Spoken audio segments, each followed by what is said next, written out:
Welcome. We are Yap Yap and Yappie, and this is our weekly Yappers where we talk about tech, film, and video game news.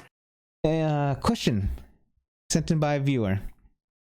In celebration of Donkey Kong Country opening up in Super Mario or Super Nintendo World, what fictional world would you like to live in or visit in a theme park that does not exist already, or TV show or movies or video games,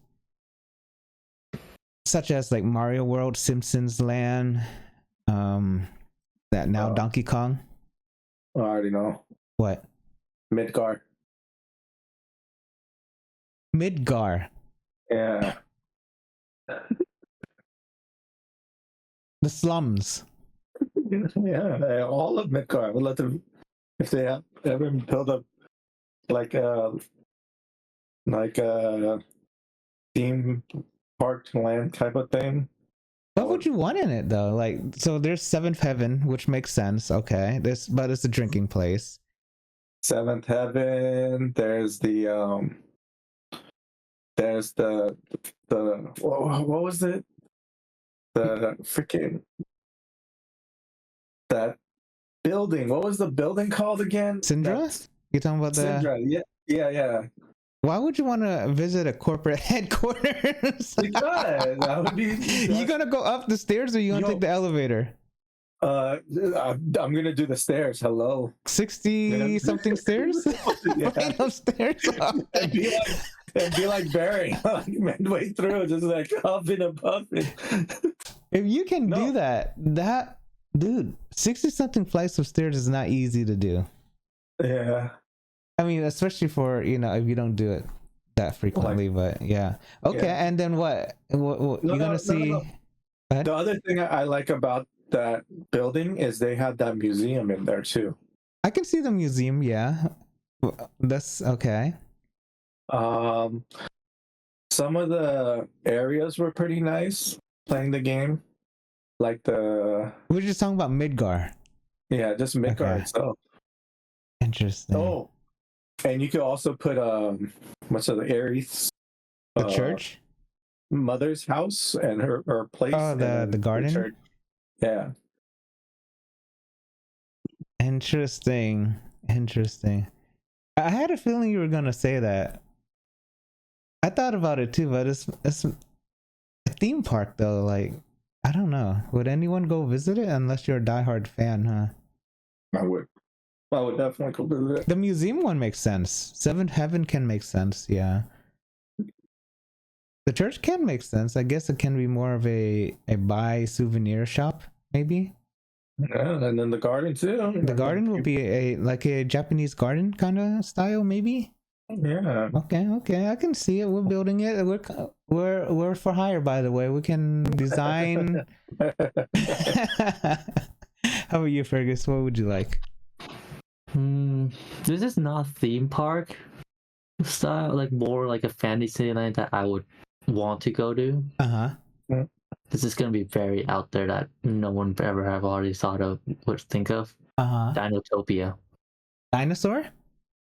Dinotopia. It's a fantasy book series about kind of a society utopia where dinosaurs and humans live coexistingly. So it's kind of like Jurassic World in some ways, huh? But then without killing. No, this is more like a utopia where they live and work together. That the dinosaurs are like, you can say like animal, but they're the animals, and then they work with the human, and they have a society together. Yeah. And like build a whole city. Okay. Yeah, it's kind of. I remember reading that book, and that's kind of been an interesting one, huh? No, that is my pretty favorite one. Yeah. That's. Is that possible? I mean, probably not. Maybe the closest thing is like Farm, right? Farm is the closest thing. The book's setting is like these two brothers crash land and they get stranded on an island, which is Dinotopia. Yeah. So they get indicted and learn to be part of the community. So it's kind of like it's closed off little world. Yeah. Jurassic World will be actually kind of... But then, yeah, okay. That might be a little cool. Theme park wise, Jurassic Park. I thought you'd say that. Yeah, that would be my theme park of choice. With the same ending or a different ending? I think he wants a different ending. I mean, to grow from Jurassic Park, Jurassic World, which the theme park Jurassic World, not after the Dominus breaks out. Okay. Before that. I've always said if that ever become a case, I don't care. I am the first to sign up to work there. Oh my god. I think it can be part of the future, no doubt. Especially when we're hearing all the cloning and stuff that might come back. I guess we'll see that one. I thought something that might be interesting was Mario Kart, but there's something like that similar in Japan where you dress up as Mario and drive around in the carts. So I guess that doesn't really count. But I would probably say something maybe like Pokemon. Alright, that doesn't exist yet. I'm assuming Nintendo will definitely do that soon. The closest one is the Pokemon Center, which is such a shopping area for Pokemon stuff. So something like, I don't know, I guess, how would that even work, right? You go around, because the one I really like was the Simpsons Land in Universal. That one was very cool. You get to see the Simpsons character walk around and eat in the Moe's Tavern kind of thing. But then Pokemon, I think, would be probably better. It seems more fun, more cartoonish, so it's easier for the family. Kind of like Mario, but you're not... How would you do that, though, huh? Would you go around collecting all the Pokemons? Collecting all the stickers? Yeah, they might do something like that where they do digital, like you can go around collecting Pokemons and they'll have the gyms and the League 4 you can challenge. Oh, that's even better. Yeah, I didn't even think of that. That would be interesting. Pokemon Center, well, Pokemart would be probably the merchandise area. Poke Center would probably be the food place. You just gave, that's a good idea.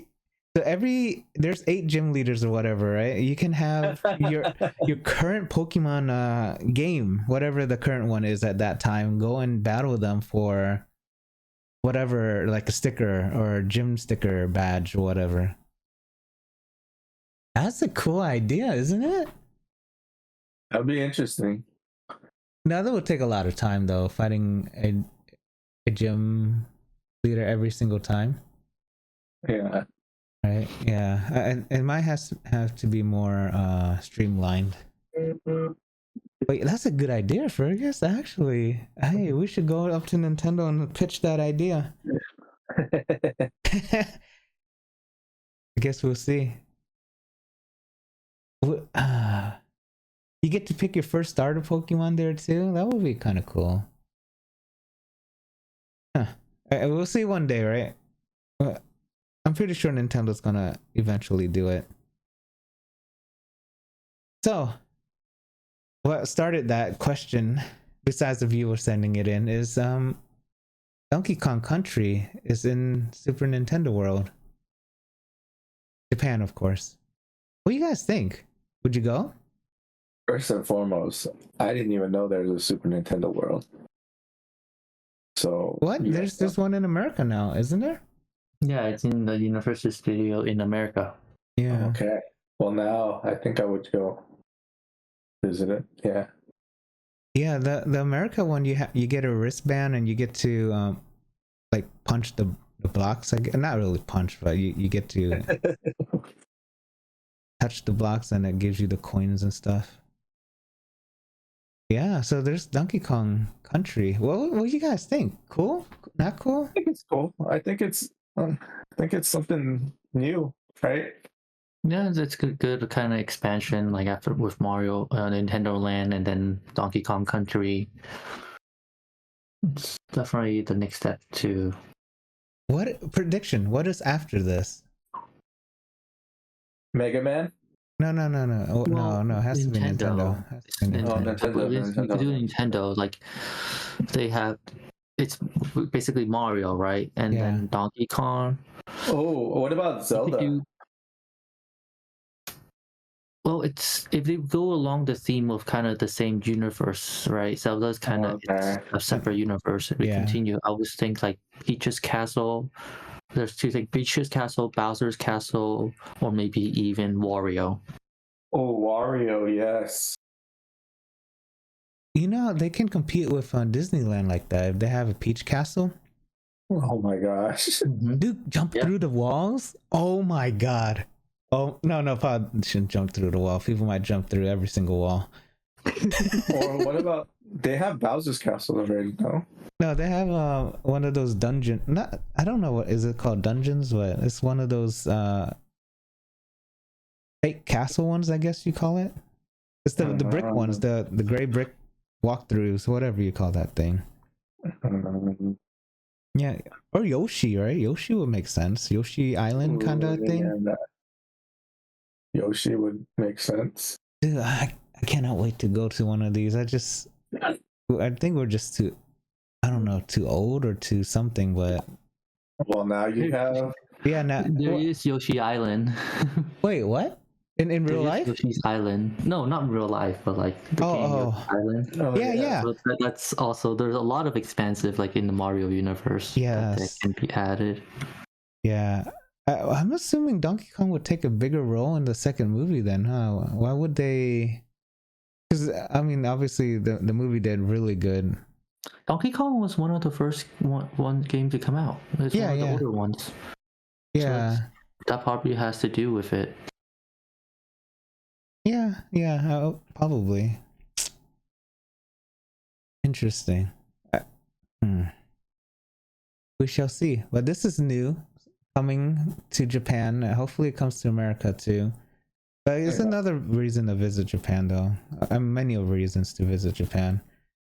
But that's kind of dangerous for me. A lot of souvenirs there, it looks like. I would not like that. Just get a box and mail it back.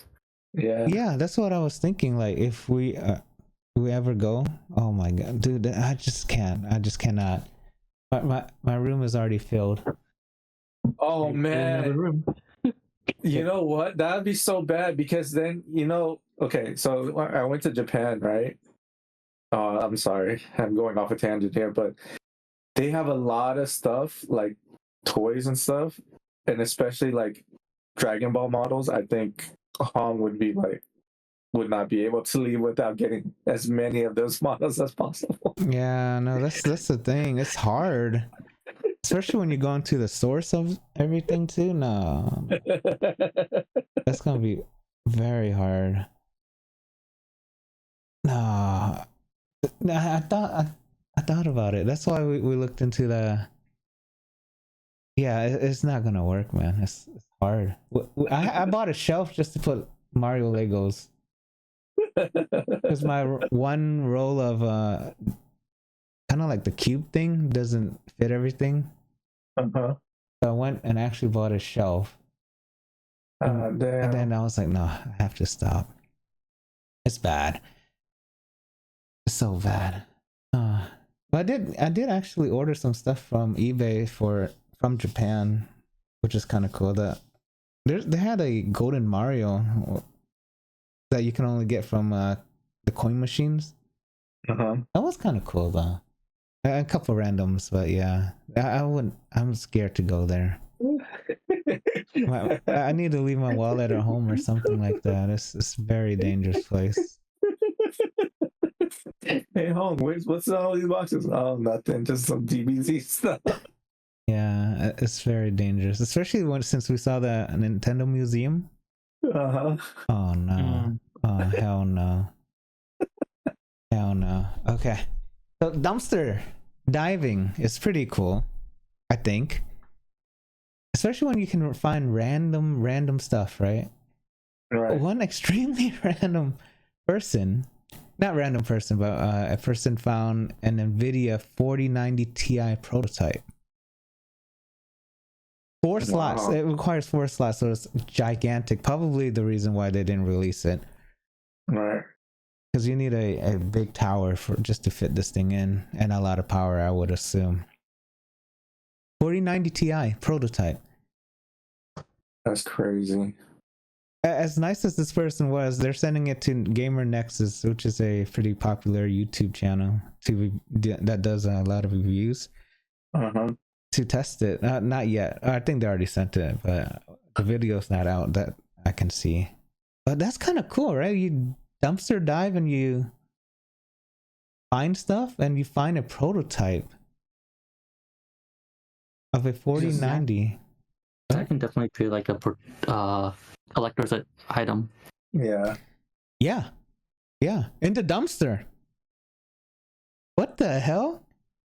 I mean, you could at least give it to your employees or something, right? Like, why would you just throw it away?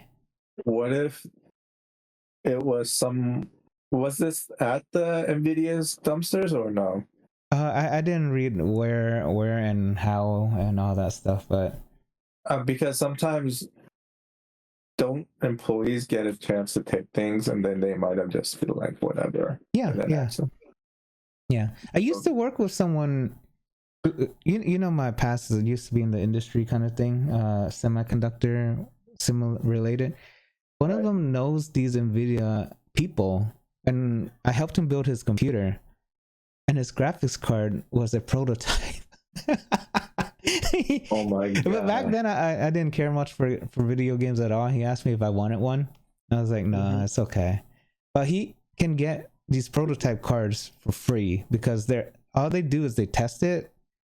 And then because it's not, consumer release grade or whatever you want to call it, they just give it to them.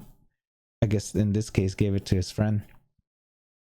But that's kind of cool that you can find this in a dumpster. I wish in some ways I kind of regret not taking one. But at that time, it probably would have been a 20 series card. It's way back in the day. But yeah, it's a benefit, I guess. All these cards that you make and test, you have nothing to do. There's nothing to do with it after. Give it away, I guess. Yeah. Or use it. But if you're not a gamer or into these things, it's kind of hard to justify keeping it too, huh? Especially all the power this one would require. What would you guys do if you found one? Or found something similar?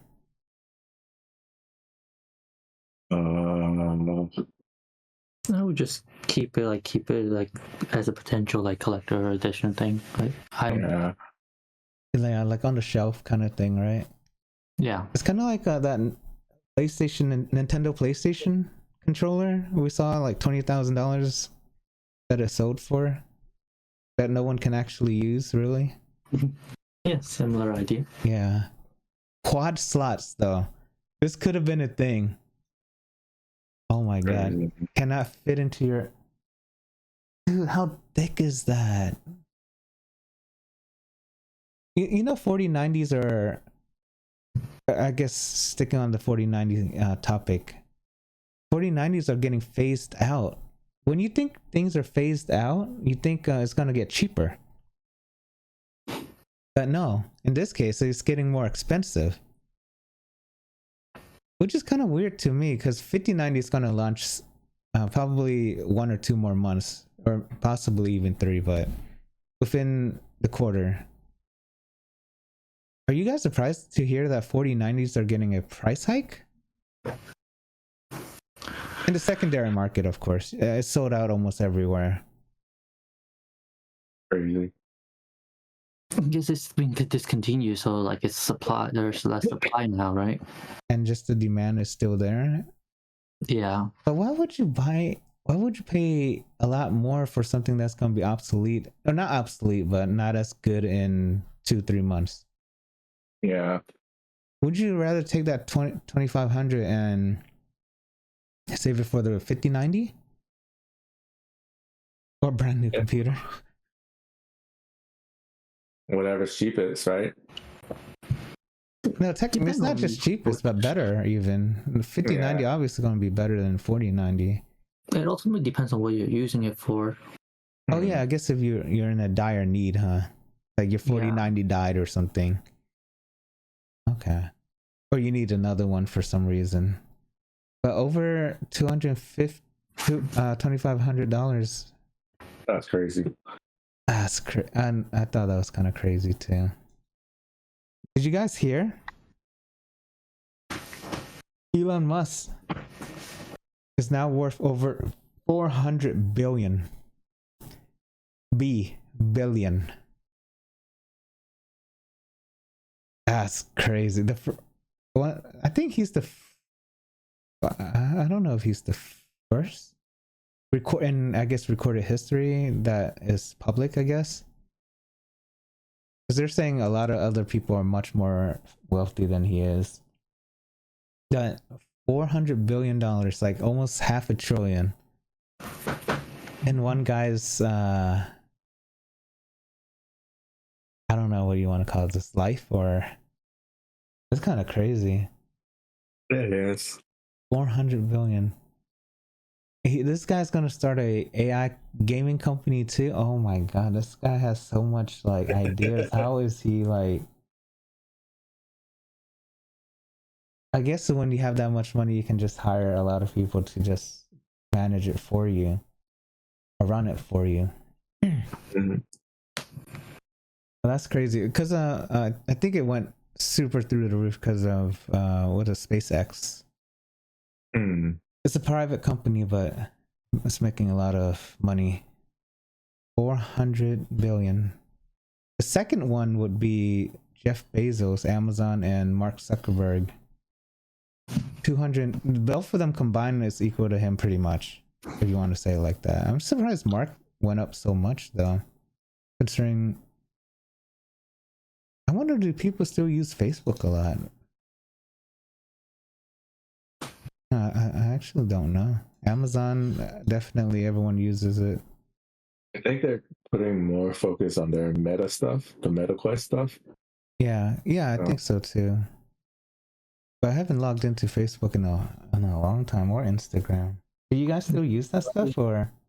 I think I'm not sure about Facebook, but I think a lot of people still use like Instagram, right? Yeah. So there's a lot that they own that still use quite frequently.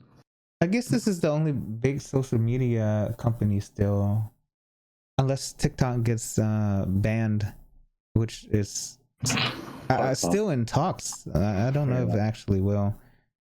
For like 2 years now, right? 2-3 years talk, which is kind of crazy. Yeah, Facebook is still around. I guess the older generations, of course.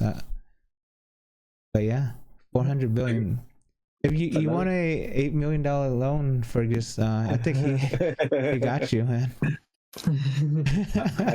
I think another thing that's kind of being popularized by Facebook, or Mark Zuckerberg's company, is the Meta Ray-Bans. Oh yeah, the glasses, the AR. Yeah, that seems like a cool idea too. I've been seeing it a lot on like commercials or like ads for it, so that's why. Yeah. Okay. They're really pushing that. Yeah, the Meta is one of the popular VR stuff right now. Yeah. 400 billion. Congrats. It's pretty cool. It's like glasses, and we'll talk about that later, but I'm just saying. Yeah. I think Apple technically got it correct, and also Meta, because it doesn't require you to be connected, I believe. Yeah. Very interesting. Well, I guess we'll see the future soon. CEO of the year. Wow. NVIDIA's distant cousin. Lisa. Downplays custom AI chip competition from Marvel Broadcom. Okay. CEO of the year. Very nice. And this is a very old story, but old one of the reasons why she came on, I think, and changed AMD quite a lot. I used to work with someone who worked at AMD. He worked, I think, in Texas and also in Silicon Valley. He went from one plant to another, and he's like, the whole process is completely different for the same thing, for the same chip. So yeah, so AMD used to be extremely, that's why you hear AMD stuff is kind of iffy back then, I guess, before they bought Radeon and all that stuff. That was the time. But yeah, AMD definitely changed quite a lot. But congratulations, CEO of the year, out of all the CEOs too, even more than Nvidia CEO. But I guess he's more of a, I wonder how do they measure this actually. So Nvidia shares has gained 7,000 or 3,700%. I wonder, is that how they measure it? Because AMD back when I was talking, it was like $2, like no joke, $2. I think they're like $100 or something like that now. I forgot. So they're worth their revenue is 5.5 billion.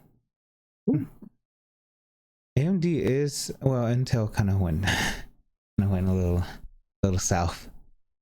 The AMD is taking over.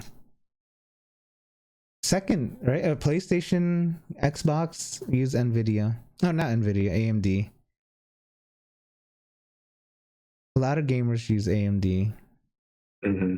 A lot more will use AMD because of what Intel is doing, but we shall see. Congratulations, CEO of the year. I wonder if they, you know, when they have dinner and stuff, her and the Nvidia guy, do they talk chips, talk graphics, talk AI, or they just? No, I'm guessing just outside of work.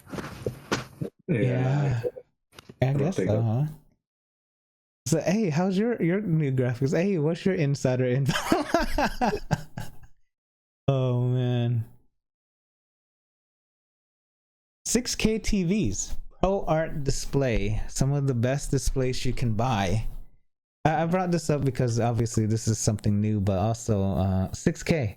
Have you guys considered why there's 6K and not, 8K or there's 5K and there's 6K? Why does that exist even? Do you guys kind of know? I asked someone this before. Do you know, Fergus? No. In order for you to edit in 4K, an actual 4K, you need something more than 4K. Does that make sense? So 5K exists, 6K exists for you to edit in 4K, actual 4K. That kind of blew my mind. I was like, why the hell did Apple make a 5K TV? Or not TV, monitor. And the guy was like, so you can edit in 4K. I was like, oh shit. I never thought of that. This is kind of cool. So 6K, definitely you can edit in 4K. Or 5 even, but... Dang. Yeah, that's if you actually want every single pixel. Right? To see every single pixel. That makes sense because if you're doing this for a living, right? Someone like us using it just for gaming and stuff, it will not matter too much. But this is also another thing too, because the color accuracy of one monitor to another is very, I don't think you guys ever have to worry about that. Yeah, that is a huge issue.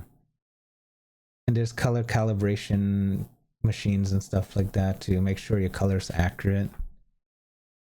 Oh man, it's a headache. Or not headache, but it is a problem for people who are in this industry to worry about.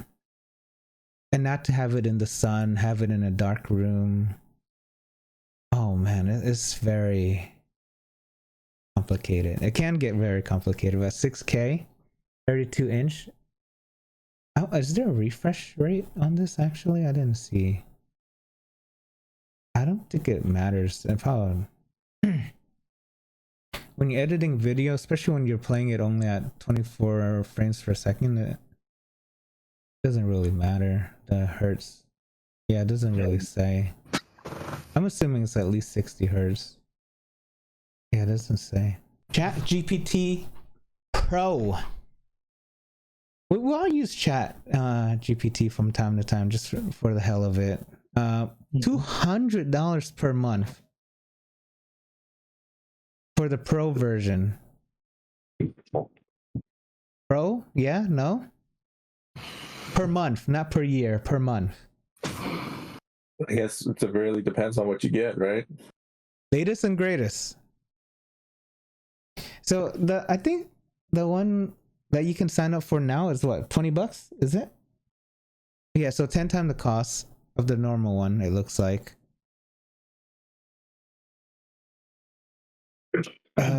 Pro typically during the preview announced a full version okay, so you're getting the full thing. Making major mistakes, including making major mistakes about 34% often. Okay, so beyond thinking longer to solve more complex problems, also improves the model's response reliability, as seen by its performance on machine learning benchmark across math, science, and coding. Reliability. So, oh, this we haven't seen this before, huh? Like the loading. Whatever you call a loading bar. So it can do more complex things for you. I guess reliability is better. You get the latest info, I would assume, as well, right? Because I think they're limited to a certain amount of time frame every update.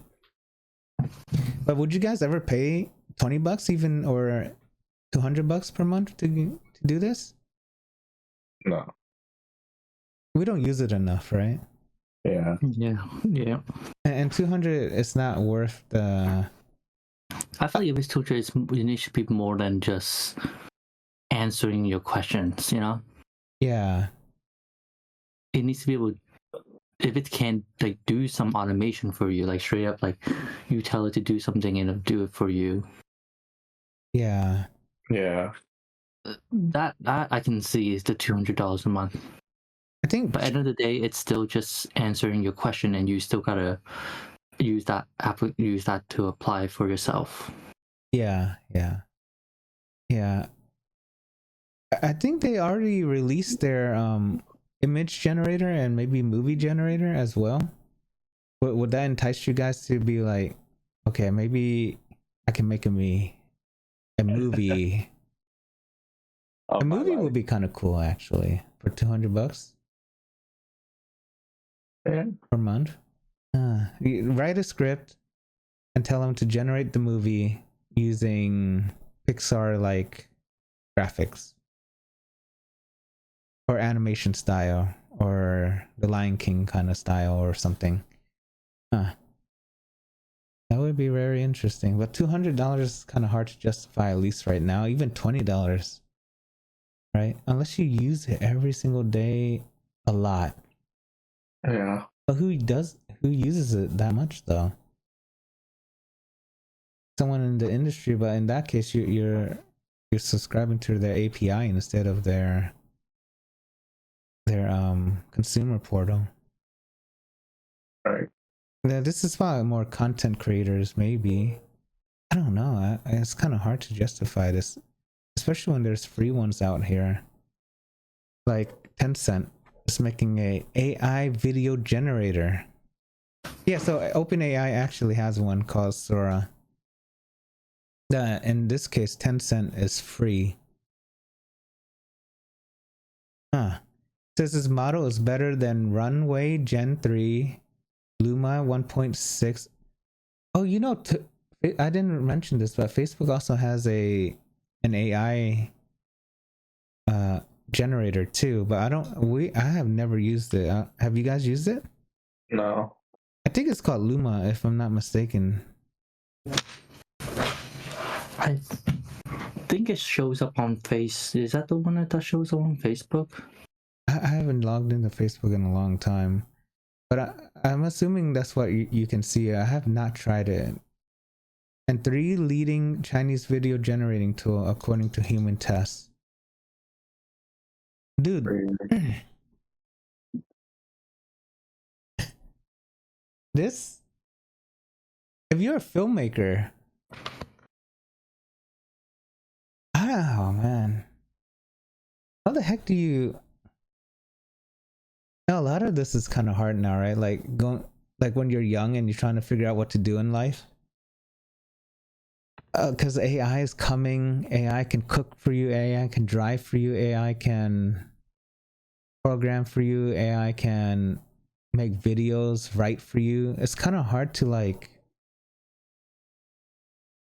unless you want to have the human touch to it, right? It's a lot of these YouTube, like even the short videos, you probably don't even care if someone edited it themselves, right? Like AI can just do it for you. All you mainly do is just listen to the message, right? Right. But yeah, Tencent, big ass company, jumping into the AI world. Great. I actually want to try this. I wonder how good it is, and how long would it take to generate something like this, right?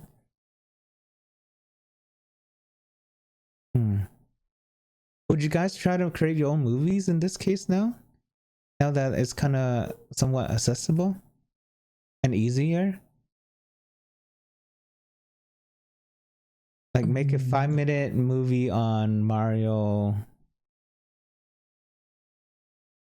running around in the castle or something like that.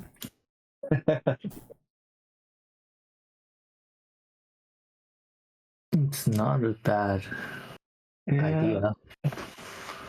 It's not. Yeah, but I guess it's also the problem with, like, you see in the earlier ones, like probably like 6-finger humans or whatever you need to edit out. I think there might still need to be some tweaking depending on the theme that you guys want. Like if it's a darker kind of movie, darker kind of, or lighthearted, so the colors has to change. At least in this version, it might not take it over for sure, but go ahead. Well, I was just thinking, like, that would mean sometimes the creativity is going to be lost too, right? Yeah, it's gonna be AI. I guess it depends on like the person and the company and what they want to do, right? Like video games definitely can use this as well. Yeah. Especially when Twitter or Elon is gonna do a gaming AI company. It's just the human aspect of it, right? Like, do people care? Yeah. In the end, do people care? There will be some purists who definitely will.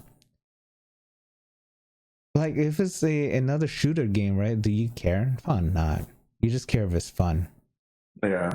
If it's a story game, maybe.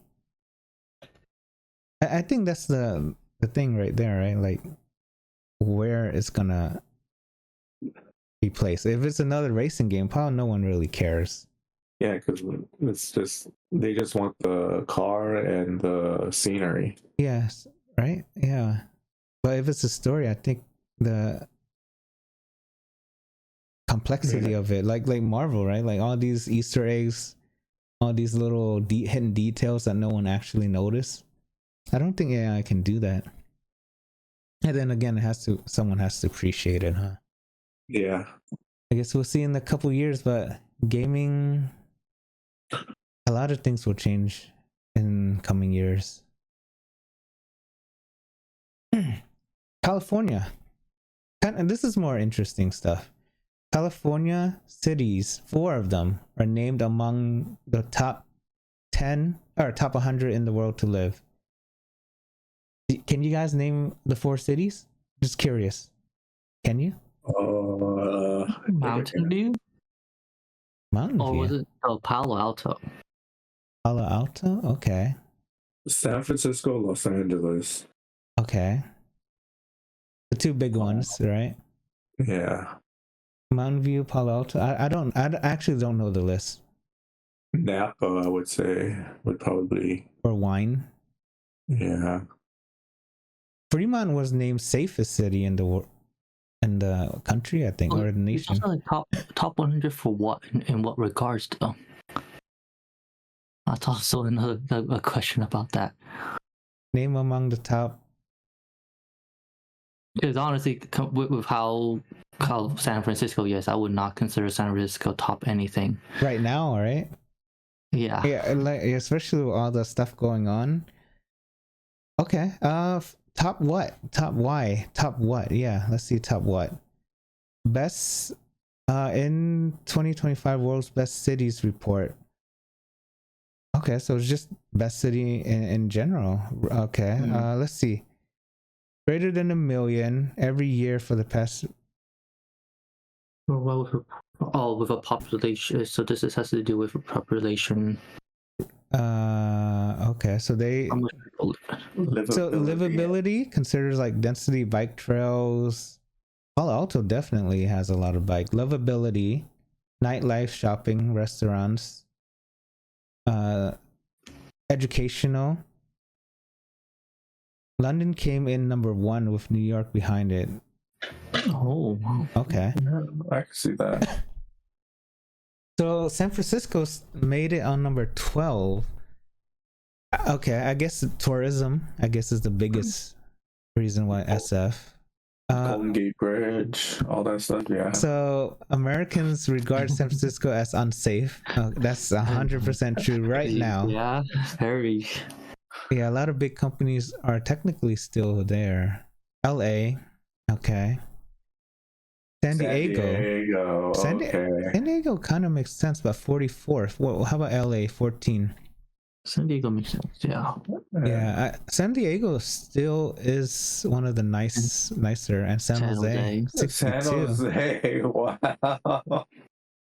Okay, I wonder is nearby Stanford. So that's the 4. I'm surprised Palo Alto and stuff was not in here. I think it's considered too small compared to everything else. Yeah. Right, these cities are much bigger, so then they're not considering like proportion to size. Yeah. Right. So like the city itself is small, so then everything else is just doesn't rank as high. What like in total income, total population, etc. Yeah, San Jose definitely, because all the Silicon Valley headquarters are technically here, or not all, but most. San Diego is just extremely nice. LA is the Hollywood. SF has always been just SF. It's just not as safe nowadays. So it's all 4 major cities of California. Pretty much. Yeah. Pretty much. Only Sacramento is really missing from like all the major cities in San Francisco, right? Or in California. Yeah.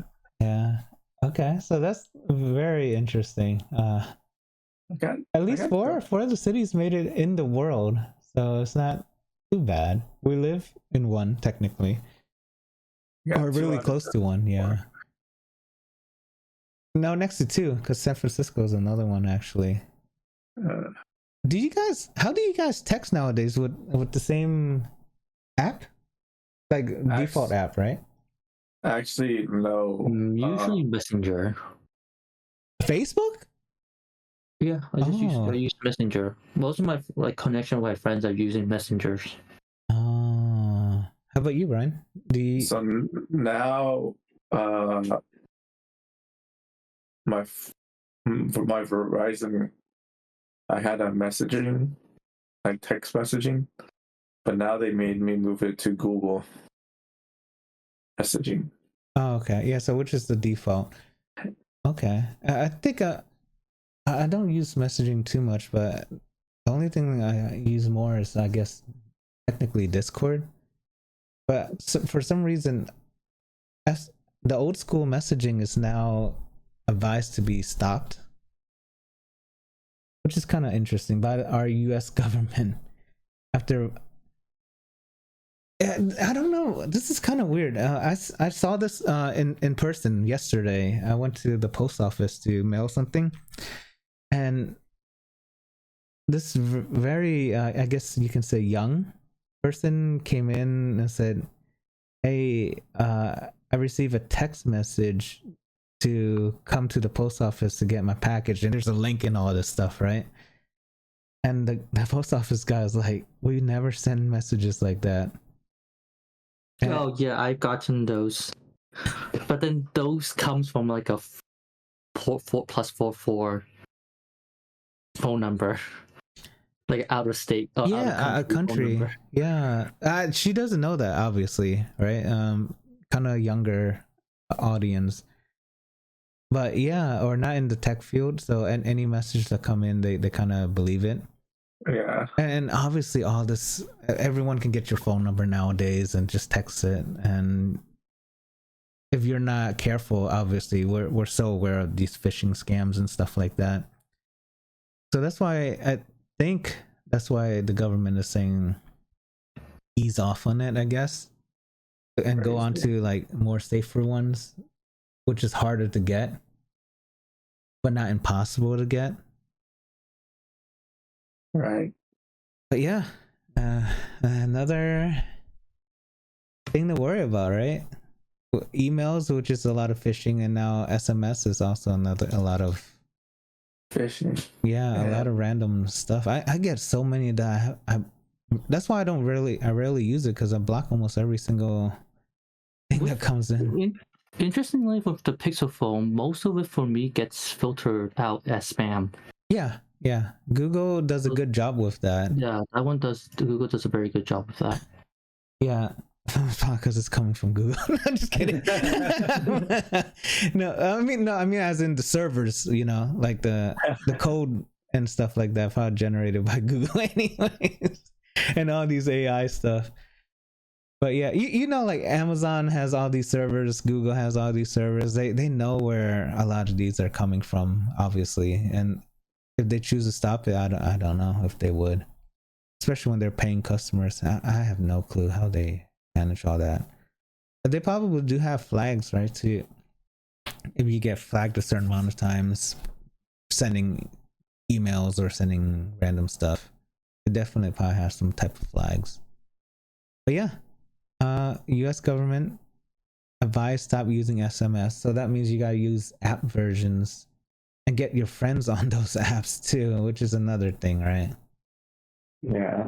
Oh man, life used to be so simple. Just to go back to mail, then again you might get yeah. Average net worth at the end of the year, we always, not always, but a couple of times we went through kind of something similar in real life.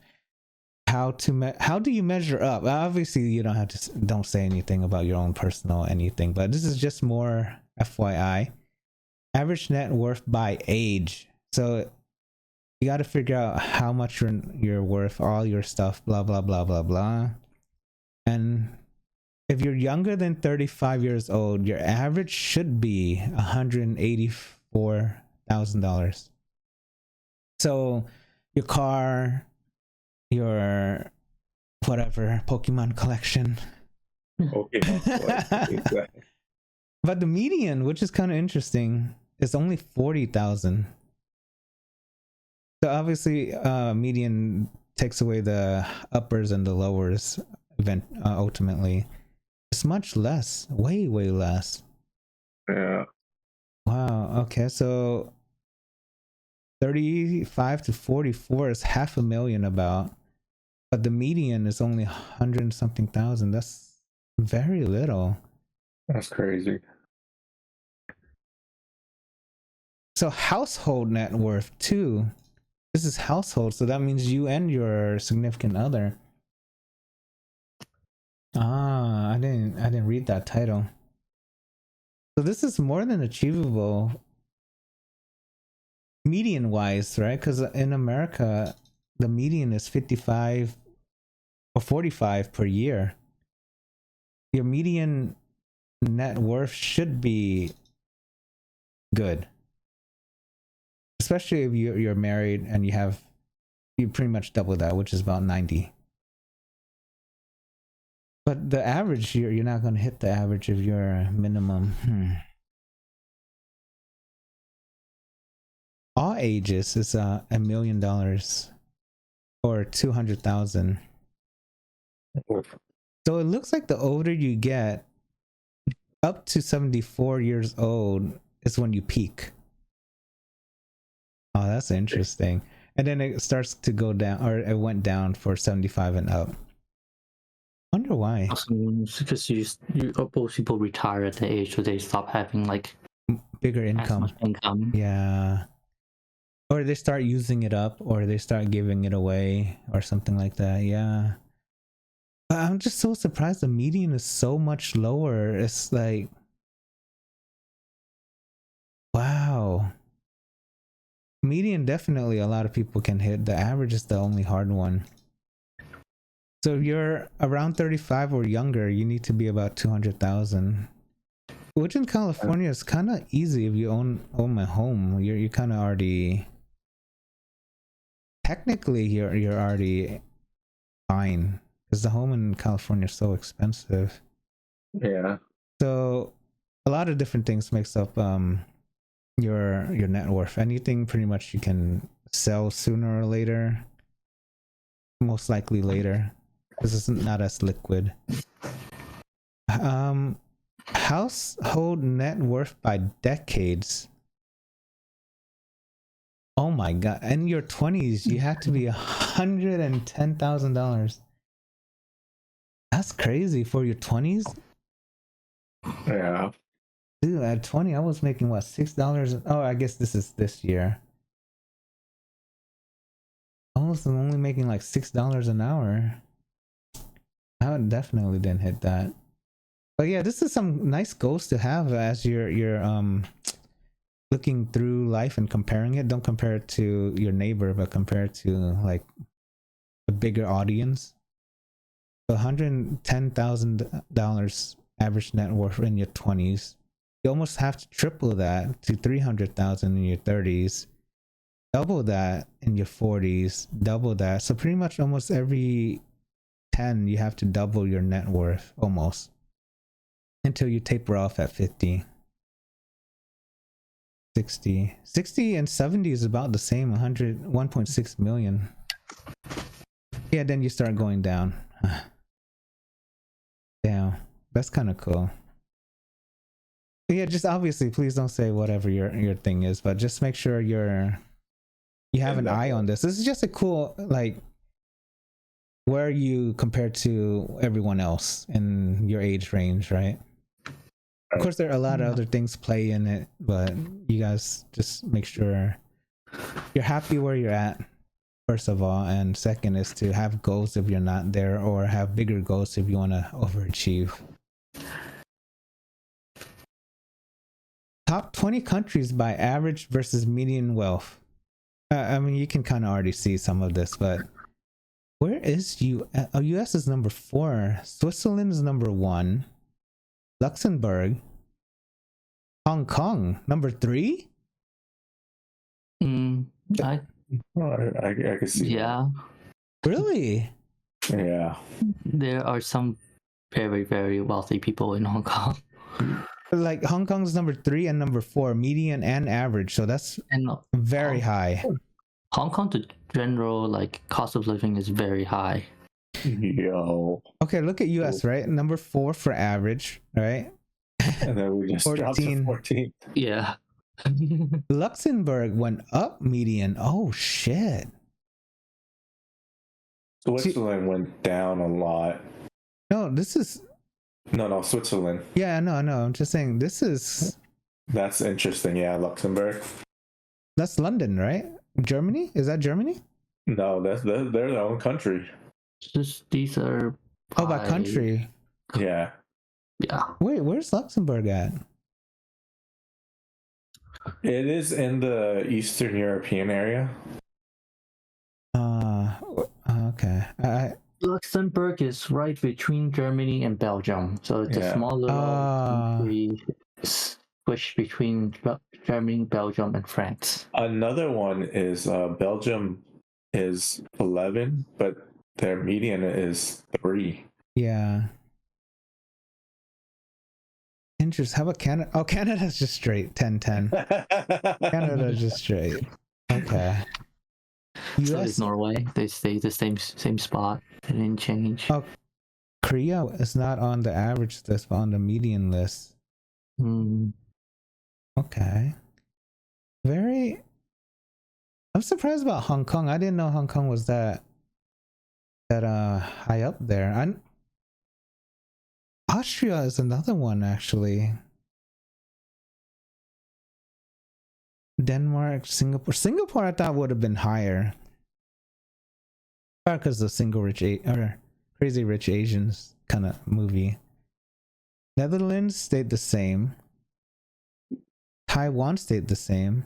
Japan is only on the median side. Okay. So this is just a number version of it. The country has an average of... Oh, US. Okay. One outlier from this graphics is US, which ranks highly in the average wealth but lower in the terms of median. The average wealth of $500,000 per person.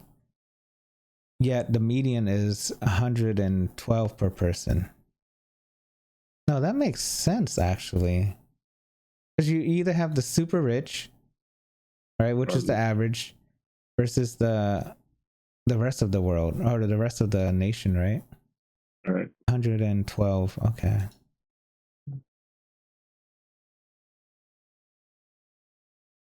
$112, right? Where's you? Oh, sorry. Let me scroll back up. Per person. Switzerland people are doing very well, huh? Swiss bank, is that the reason why too, you think? Or it has any link to it? I don't know.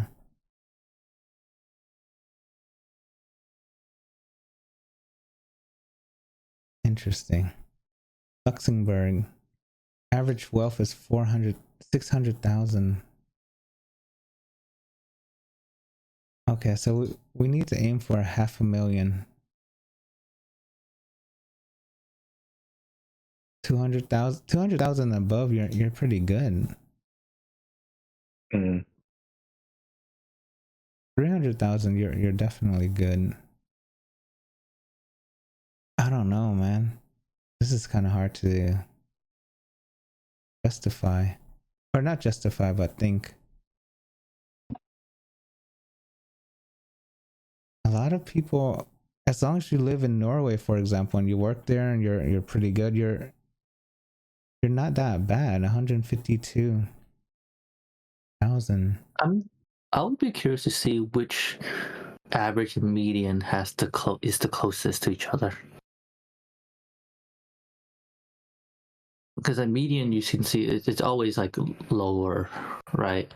But I wonder which country has the smallest difference between the average and the median. I think that would be an interesting number. Yeah, I don't think they would show that.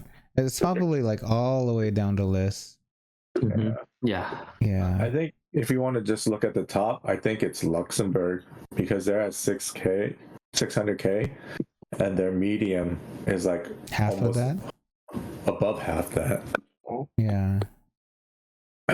Austria, similar. Belgium right here. Belgium's 100,000. Belgium's pretty close. Yeah. Belgium's very close. Hong Kong is half. US, no. Austria. You basically wanted to look for the median. I think median to be ranked higher than on the average. Yeah. Okay, so Belgium's the closest one, so everyone's almost very similar. Huh. Okay, top 20. Have you guys ever had to deal with yields in your life before? Like you made something and it has to be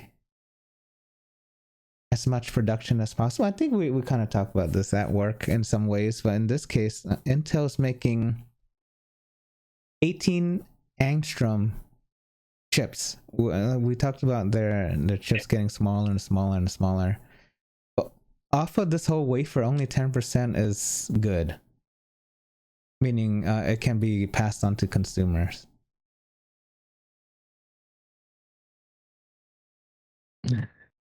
So the mass production of this is going to be very hard. This is the ultimate message. Right, purity, all this stuff plays a huge role. I used to have to worry about yields a lot when I used to be, back in the day. I don't make stuff like this, but it's pretty much, yeah. It's not like exactly, but I don't want to say exactly, but like in the middle is best, and then as you go out, it gets worse because the heat. Because a lot of this has to do with temperature. I don't know if this has to do with temperature exactly. I forgot. But as you go out, it's colder than it's in here, so you can see a gradient as you go outside the middle. That's from my old research that I used to do. But yeah, it's kind of interesting that 10% only, and they're calling it a mass production and making it they're calling it a fail technically. I mean, I would be happy even with 20 angstrom or even higher, right? Like, it doesn't have to be always that small. Yeah, that's the goal of the industry, goal of the push, goal of everything, right? Smaller and smaller, faster. I guess our expectations, right? But this will cost a lot, as we'll definitely see. But 10% only at 18 angstroms. It's kind of cool to see, though. All these Intel chips right there. What we run into what we use in our computer. League of Legends card game. That's exciting. Would you guys play it, or would you? For me, if they made a Valorant one, I would just collect it all if possible. Obviously, if there's one card that's $1 trillion, I'm not going to buy it, but I would collect mostly all of them if possible and never play it. But would you guys collect and play, or just collect, or what would you guys do? I would just keep it as a collector's. It's kind of cool, right? I would look to play it because I play Magic. Yeah. So I've already played physical card games and enjoy it. So I would like to give it a try. Yeah. If you like it, you like it. If you don't, you still have the cards, and you're a fan, and you can hold on to it, kind of thing, right? Yeah, I don't want to see how different it is from Legend of Pantera, which is the digital card game that Riot Games have. Yeah, this is very interesting. I really hope they do well, because if they do, then Valorant will be next, I hope. Yeah. We'll see. I would say from the consumer standpoint, who play and collect already Magic card, they need to update their cards a little bit. Like the style, the style, like the design on the card itself. Like the artwork is good. Like I think the artworks are good, but then the design, like the border, along with the text and how the general, like everything outside of the artwork look. Yeah, I think that can use a bit of an update. Yeah. Of course, you see card games update over time, right? Pokemon, Magic. When it first come out, it's update year after year. Yeah, it's interesting too. They didn't sleeve any of these. You know how when you see people play, they always sleeve up their cards.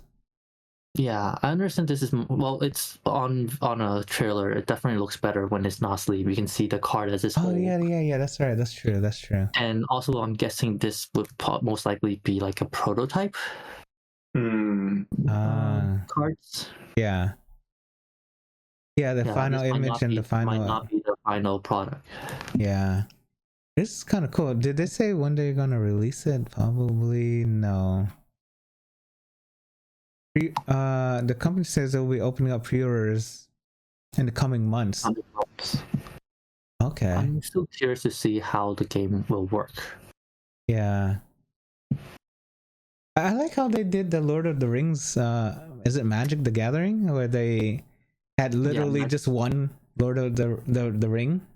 Magic the Gathering regularly have certain series that is crossover with different IPs, like Lord of the Rings, Doctor Who, Jurassic World. They had Street Fighter too. They had these, they have all these. Like they made cards specific for, like Magic cards specific with those characters. Yeah, and they're doing Final Fantasy as well. We'll see how that one comes out. But yeah, this is kind of cool. I hope they. Again, it's all desired for Valiant one day, but we'll see how this one goes. Because TV show was really good. Game, obviously, that which drove a lot of people to the games, I heard. Yes, it did. I'm so sorry for those people, but yes. Yeah, they don't know what they're getting themselves into. I heard it's even more toxic than Valorant.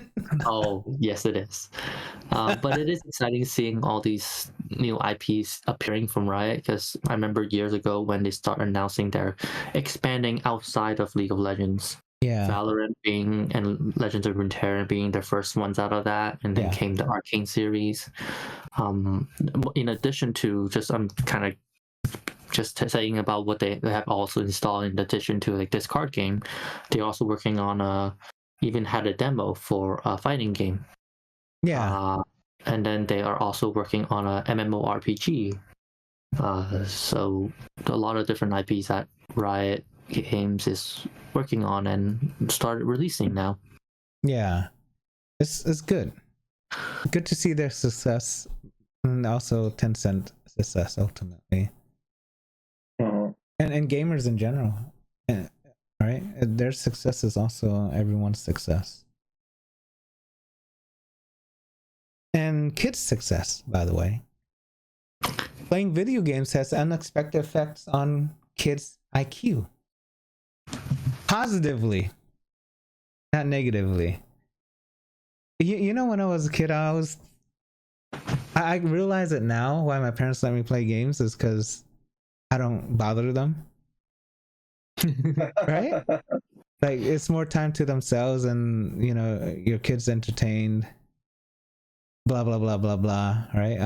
TV is another bad thing, right? Right. So, where does it begin? So 5,000 kids last 2 years saw an increase of 2.5 IQ points above the average. It's not crazy high, but it is also not a lot of people to say that video games make you smarter, obviously, but 2.5 points is not that much. But I have to say, video games did make me know how to read a map, though. Does this sway you guys to allow your kids to play more, play less, or their choice, or it was always going to be there? It was always going to be my kid's choice, no matter what. Okay, how about you, Fergus? I agree. Like, yeah, like they shouldn't just like keep it out of gaming, but like it shouldn't be their only thing, right? Yeah, you should limit the amount how much they play. Like, yes, I being especially playing games, I can see like how gaming has just some gamings do require like really a lot of puzzle solving. Yeah. Right. Actually, it's very helpful. Like, I think that's attributed that it does attribute to some of my like troubleshooting skills. Yeah. With the different games I play, and so I think some amount of gaming does help, and if they are interested in it, why not? But at a certain amount, right? Yeah, not to the point where it's too crazy. Like, they can't like spend all their time just playing games. Yeah. Well, that's what we say until you see all these big ass streamers making millions, right? Yeah, that's oh man, streaming should have came earlier in life.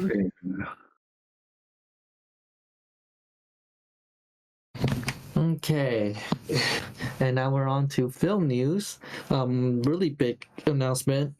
Trailer that came is 28 years later. Do you guys remember the movie 28 Days Later? Slightly, but I don't remember too much. Yeah. Yeah, it's considered quite old now. 22 years ago. Not 28 years ago, unfortunately, but 22 years ago, 28 Days Later came out, and it was it's still regarded as one of the best zombie movie. Or at least it's definitely a cult favorite, a cult classic, and a favorite among many people. Yeah. And we're in a new sequel, 28 years later. Are you excited for it? How do you feel? I'm definitely very excited for it, but it's been so long. I definitely need a refresher of the previous movies. Yeah. But I'm definitely excited for it. I've always enjoyed zombie movies, horror movies in general. I've liked. Yeah, I hope we do. I hope this one is gonna be pretty good because it's 20 something years later, right? That's kind of like high expectations and also like, oh man, it took that long. I wonder what's gonna. If it's a big letdown, it's kind of like a Hangover 3, right? You waited a couple years and then it's like, they should have just stopped at 2. We are expected to see Cillian Murphy, who was in the first movie, coming back. I saw some of the leaks. I don't know. I think it's confirmed that it's not him, which is the image of the. Have you seen it? I've seen that image, but it might be confirmed that's not the image, but it is expected that he is gonna be in the movie. Yeah, I think they confirmed that image was not him, even though it looks kind of like him. Yeah, so just I don't want to spoil it, just in case. But I think it was confirmed that he is part of the movie. Yeah, so you get to see a very young version of him. Huh? It's kind of weird to sometimes to see like the actors who are famous now, but in their like beginning movies, it's kind of weird. Yeah. It kind of fits right now. This if it's as what it says, 28 years later. So this should take place 28 years later from the beginning, from the first movie, basically. Yeah. So pretty interesting. Like we're gonna see this. I like these like progression, right? Where they're. It's not like a whole new movie, right? It's a continuation. Yeah. Yeah, and like this seems like the director has very good in mind, like how it's supposed to go. Yeah. That's definitely a movie that's gonna be very excited. Look forward to seeing. Speaking of along the same line, so I want to go back a bit and mention in the trailer, very interestingly, in addition to showing all these zombie clips from the movie, the audio is actually sounds like a radio podcast of a poem of someone like reciting a poem called Boots. Yeah. Which is like a 20th century military poem. Huh. So it's very interesting turn, kind of, because the poem supposedly conveys kind of soldiers marching and during a British war. So interesting use of it. Very creepy vibe right there. Yeah. So I definitely suggest like give the trailer a watch. It's or like listen to it. It's very interesting choice. Okay. Scary. It's hard to get scared nowadays. Yeah. It's very hard. Zombie, especially with zombies, it's more not too scary anymore. And this was one of the first ones to introduce, I believe, zombies, like fast, like running zombies. Okay. Yeah, because all the other zombies just like slowly everything. Running ones. So kind of like what was that? I Am Legend? That was a good one too. Yeah. Which is getting a sequel too, I heard. Finally. But yeah, let's see how this one goes. For good or for bad, it's still awesome that they continued the story. I hope it's for good. And speaking onto 28 years later, 28 days later is finally coming to streaming. So the only way to watch it before this was on VHS? Whoever had the VHS, yeah, they can watch it, but it was not on any streaming platform previously. I'm so surprised. So finally, Sony's releasing it. They did a whole page on the website. Yeah. There's no official announcement of like when it is. The page, what if you can go to the official page in the second paragraph. What it does is you can sign up to get notified when this becomes available. I'm so surprised. Later. So, because this is definitely VHS days, right? Yes, 2002. So someone has to go frame by frame. Dude, this is not easy to do. I guess maybe they can use AI to kind of freshen it up a little. Who knows how they did it, but so definitely, if you want to give a refresher, sign up for that and get notified when Sony releases 28 days later. They have to release it before the movie because a lot of people have forgotten or not even remember too much about it, right? Yeah, that's the good part, right? 28 days later, and then 28 weeks later, which is the first sequel. Yeah, the second movie of the series. He is available on Hulu. Okay. So that is available. But definitely watch 28 Days Later first. Yeah. Yeah. Whenever it comes out or VHS, which is interesting. And then totally opposite from zombies. We get a trailer of kind of a Looney Tunes movie. A new one? I personally did not expect this at all. I haven't heard anything from Looney Tunes in so long, and we see Daffy Duck and Porky Pig return in a movie, possibly blowing up the Earth. Yes. How? What? How? Bubblegum? Looks like bubblegum. Yeah. Little Looney Tunes fashion. To save the world, they have to stick together. Okay. Wow, we have not save the world. The last one they were in was Space Jams, right? Yeah, the kind of recent one. Yeah, the last Looney Tunes related movie or even film that I recall is Space Jam. Yeah. Wow. This is blowing me away. This is kind of crazy. Okay. So yeah, I personally have always enjoyed the Looney Tunes since I was a kid. Yeah. So pretty excited for this, kind of seeing a return. The movie is set to release February 28th. Next year, right? Yes. I'm surprised. So Porky Pig and Daffy Duck will be able to carry this movie. Yeah, it looks like it's only Daffy Duck and only the two of them. It doesn't seem like there's any other characters in this. Okay, so there's some actors here. 1, 2, 3, 4, 5. So at least 5 main characters. 5 the bad people, and then also these two. Very cool. 2D animated movie. Oh man, gonna make a special appearance. Bugs. I would say Bugs which has to be in it, but I guess not. Maybe a special, like inside, maybe like a little. What do you call those, cameo? Maybe cameo, yeah. But yeah, I'm surprised Bugs Bunny is not in this one. Because Bugs is normally like the face of Looney Tunes, right? Yes. Yeah. Yes. Okay. Well, this is amazing.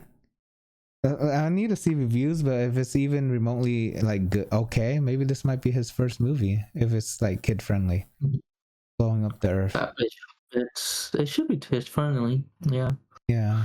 Well, kids back then, you see them hit each other in the head and all this stuff. It's kind of, but back then there's no ratings, I believe, right? Like no, there's not. Yeah, and this is Looney Tunes would not work now. Actually, a lot of it would not work now. And on to movies coming out this week: Kraven the Hunter, Sony movie within their Spider-Verse. Yeah. Yeah. They didn't do great with the critics' review. I think no such thing. Not many comics would do great with critics because they're so highbrow, I guess. Mm-hmm. But Kraven the Hunter in Spider-Man 2 was amazing. Amazing. What? One of the best villains from Spider-Man, and we'll see Aaron Taylor Johnson and Russell Crowe bringing it to life. Yeah, I really hope this did good, but I guess it's not. Well, I guess this matters more. Critics will never like comic book movies as much, but yeah, some people. I read some reviews too. Like some people really love it, some people really hate it. I think it's more hate. No one actually cares about anything but Spider-Man. It seems like, huh? Yeah. Venom might carry, Gwen might carry, but everyone else, I don't think is strong enough to carry the movie, right? Do you? I would say it's how they do a great job to make it how comic book fans will like it. Yeah. That too. A lot of the issue is like all comic book fans didn't like the direction they took. I thought Mobius wasn't that bad. To be honest with you, Mobius to me was, because I don't know anything about it, and it wasn't bad. Madam Web was like a teaser to a bigger movie that probably won't happen. And it wasn't that bad, right? I'm just saying, because I don't know anything about Madam Web as well. But it teased a future movie, which is ridiculous to me. I was gonna say, didn't Kingpin get a TV show? No, with Daredevil. Daredevil. Okay. Yeah. Miles will make it. Miles definitely will be able to carry as well. Well, I guess that's Spider-Man as well. But yeah, it's, if you're coming in with high expectations, I don't think any movie would succeed that well. Yeah, I think ultimately when it comes to comic book fans, it's like, I think it's how true they stick to the original story or like to the original characters. Yeah. I'm not sure. At least for me, I am a fan of the comic books, and they want to change the story, sure, but I definitely want the characters to be true to how their character is supposed to be. Have you seen Madam Web, Fergus? No. Okay. I don't actually have any plans to. It's free. I mean, it's free, just waste of time. But what's the other one? Morbius. Have you seen that one? Yes, Morbius. I've seen it. Morbius was. It wasn't bad, right? Yeah, I didn't think it was like bad. The ending was pretty bad, but throughout the movie, it was pretty good. I was giving it a pretty good review until the ending happened. It's an older movie, but yeah, I think there's just the expectations of everything is just has to be set right. Like Kraven from Spider-Man 2 is amazing. Coming into this probably won't be. I definitely will check it out when it hits streaming service, but this is not a go-to. Yeah, I can see the biggest issue, at least that I noticed, was that them changing kind of the story of Kraven, like his origin. Yeah.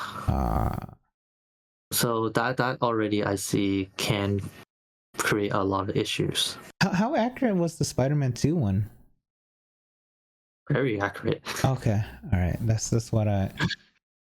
Okay, without spoiling anything. Okay, because that was a. Oh my god, that was fucking good. Maybe a little bit exaggerated on the financial side. Yeah. I mean, yeah, he took over the city, you know. The character itself was very accurate. Okay, good. Because that was amazing. And then also coming out this week, Lord of the Rings: War of I don't want to try pronouncing this name. Rohirrim. Oh my god, Brian, you did a better job than me. I would have been like Rohirrim. The War of the Rohirrim. Rohirrim or something. Yeah. Yeah. So animated story of Lord of the Rings. Kind of Lord of the Rings always a great series. This takes place before the trilogies.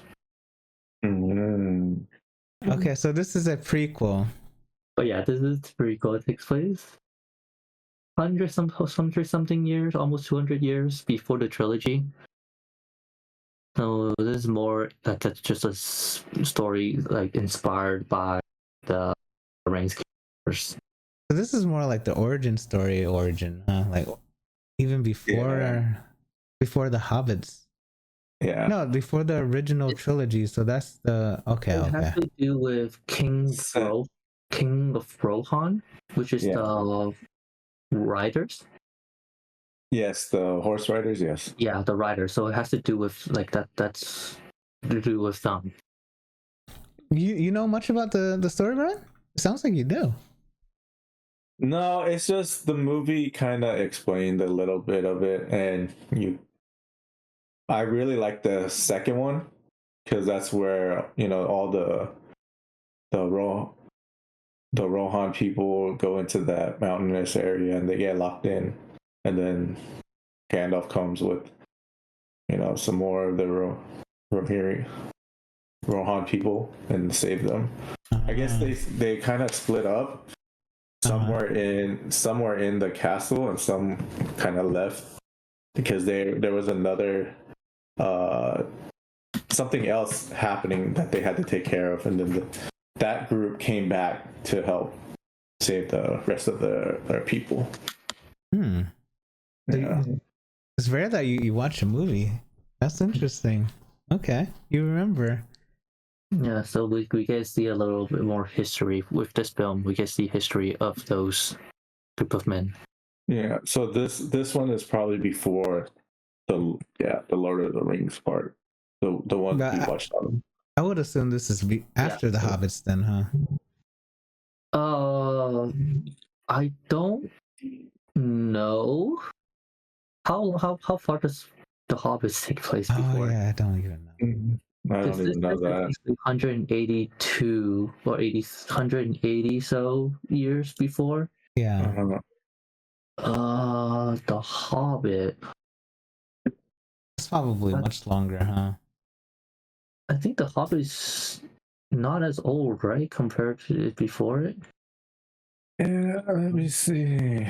I'm not too familiar. No, it's just more curious because why would they specify before the original trilogy? It might have to do with the story. So the Hobbit is 60 years before the Lord of the Rings. Yeah. So it'll be this film and then the Hobbit. Yeah. Ah, interesting. Interesting. Expanding the story is a good thing. Yeah, it's pretty great. Like we continue to see Lord of the Rings, like the universe expand. Yeah. Did you guys finish the power movie show? Ring of Power. I have not. Okay, it's supposed to be almost done, right? It was season 2 by now.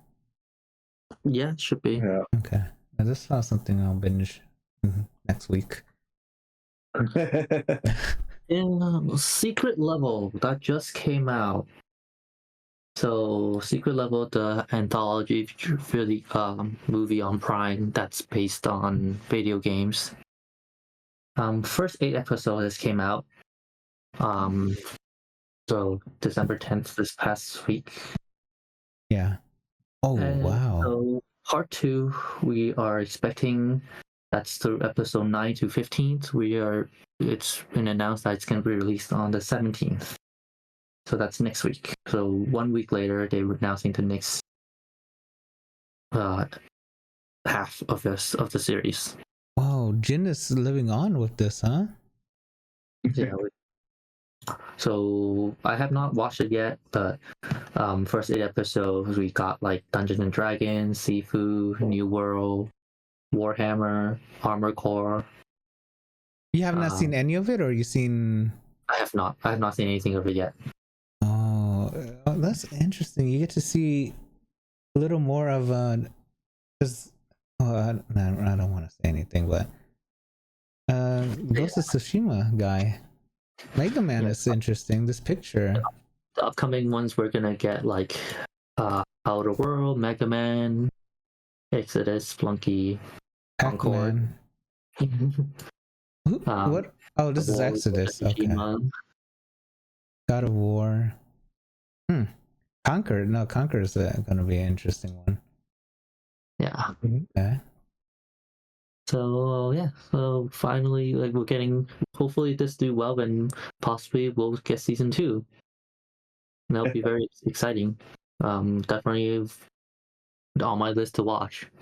Yeah, a lot of things to watch now, right? Arcane I still haven't seen yet. This one, the Lord of the Rings thing. 28 days later, 28 weeks later. Yeah, there's a lot of little things here and there, but yeah, this is good because there's a list. At least the list is growing, right? Compared to no list. This one seems very cool. I'm curious about the Mega Man one, what they're gonna do. It's been a long time, Mega Man.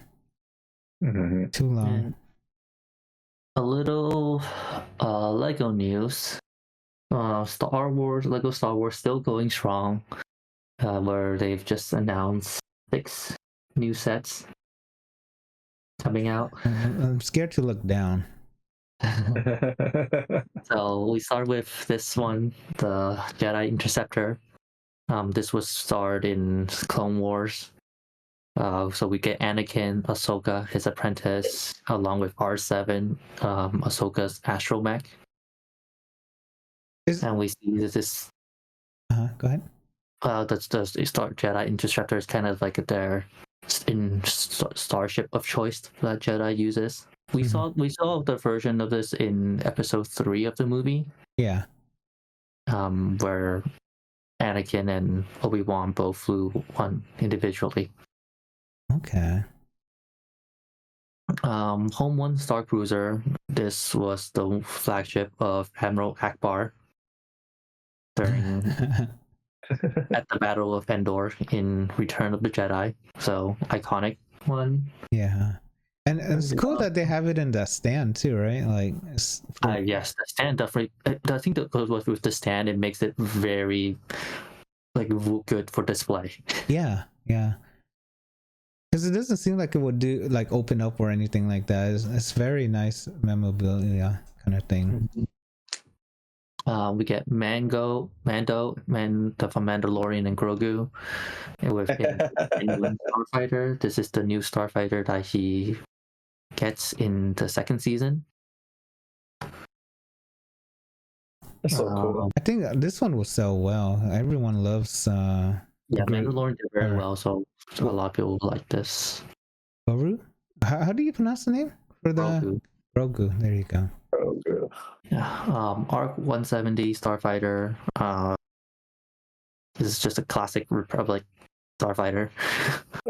Yeah. So, okay. Kind of the prequel of X-Wings. Another display piece here. Amator class assault ship. So this one was shown in Attack of the Clones. Ooh, this is even better. Oh, hell no.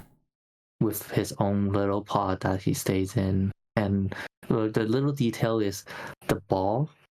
That is the control knob from Mando's previous ship, Razor Crest, where Grogu really liked to hold on to.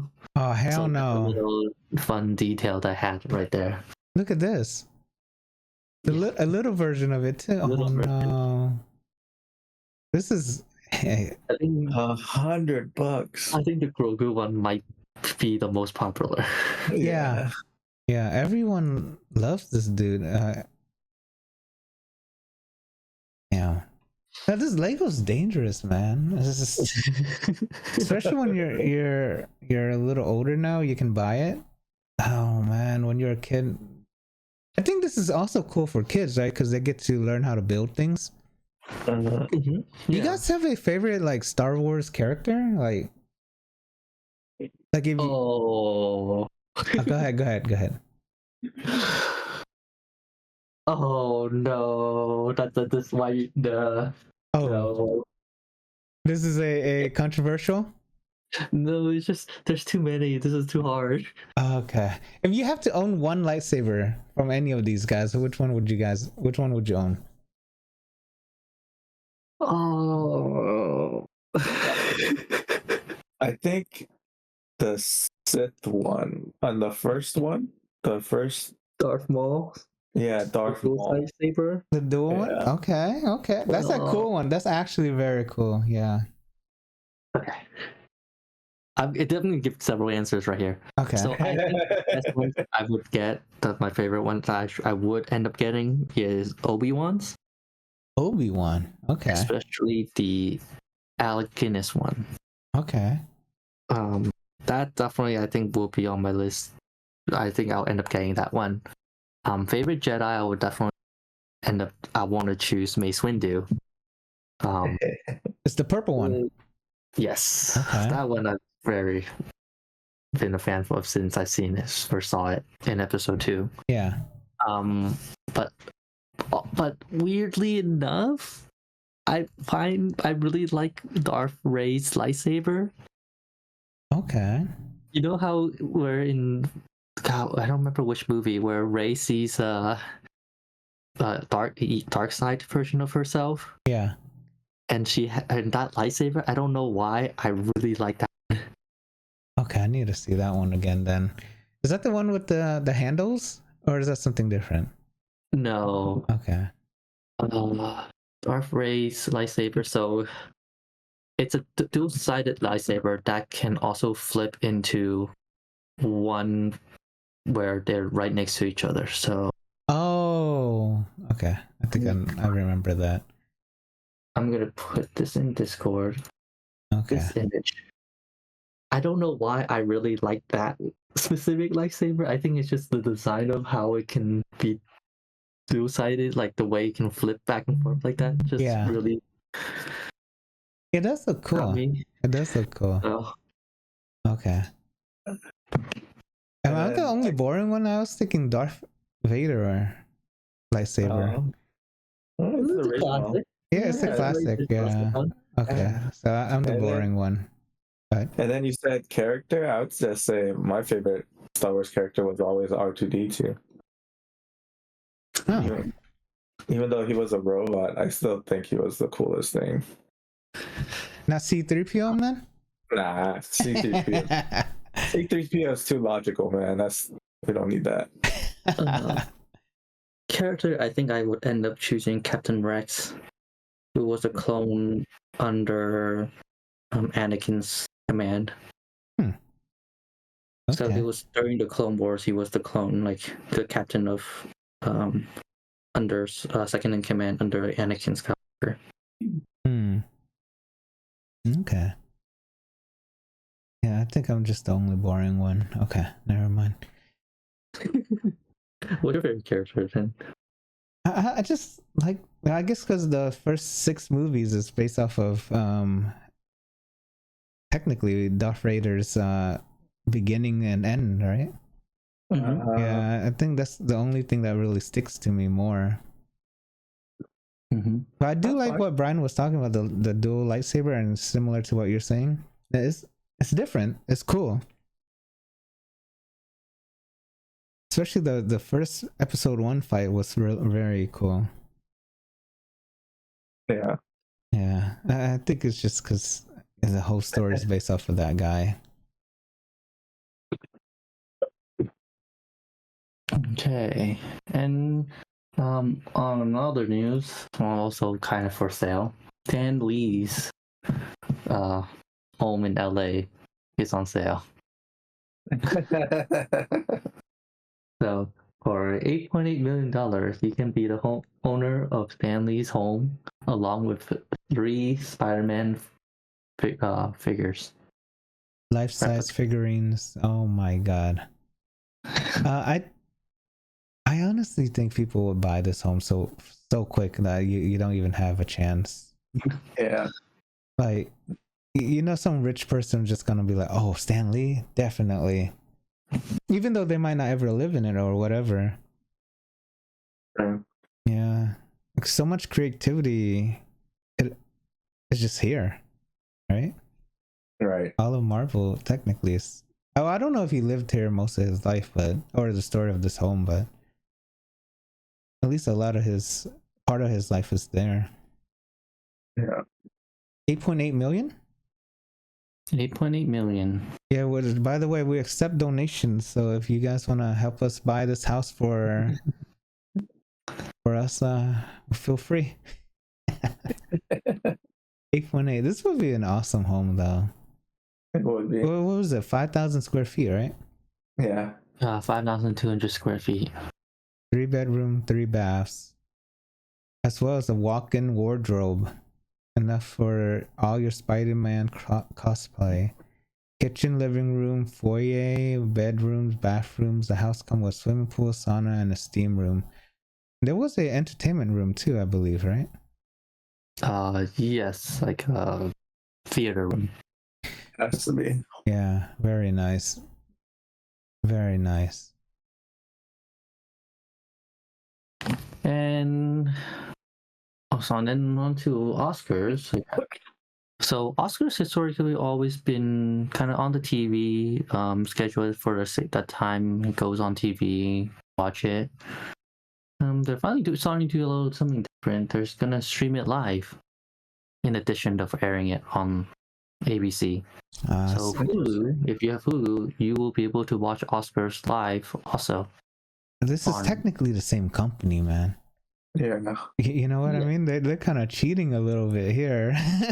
Yes, but it's kind of like progression into how the streaming service is just so widespread now. Yeah. The Academy Awards, they all have to go with that. Or else no one would watch it, right? Yeah. Yeah. Because how many people still have cable?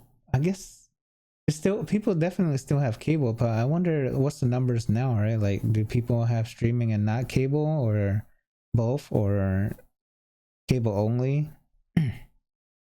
See, I have cable, but it's through YouTube TV. So not really cable, just I still have TV, can watch TV, but it's through YouTube. Do you actually watch something live? Yeah, I do. Yeah, so that's another thing. On demand is such a strong benefit, right? Yeah, and the benefit, I think YouTube TV is so much more beneficial than cable is because you can just record it. Oh no, also you can record something, it stays there. Yeah, the only bad thing with live TV is, or live streaming, is unlike TV, it can handle any amount of traffic. It's just as live streaming cannot handle any amount of traffic. Especially like you saw the Mike Tyson one, the fight. Yeah, a lot of people were not able to watch it because of the lack of streaming.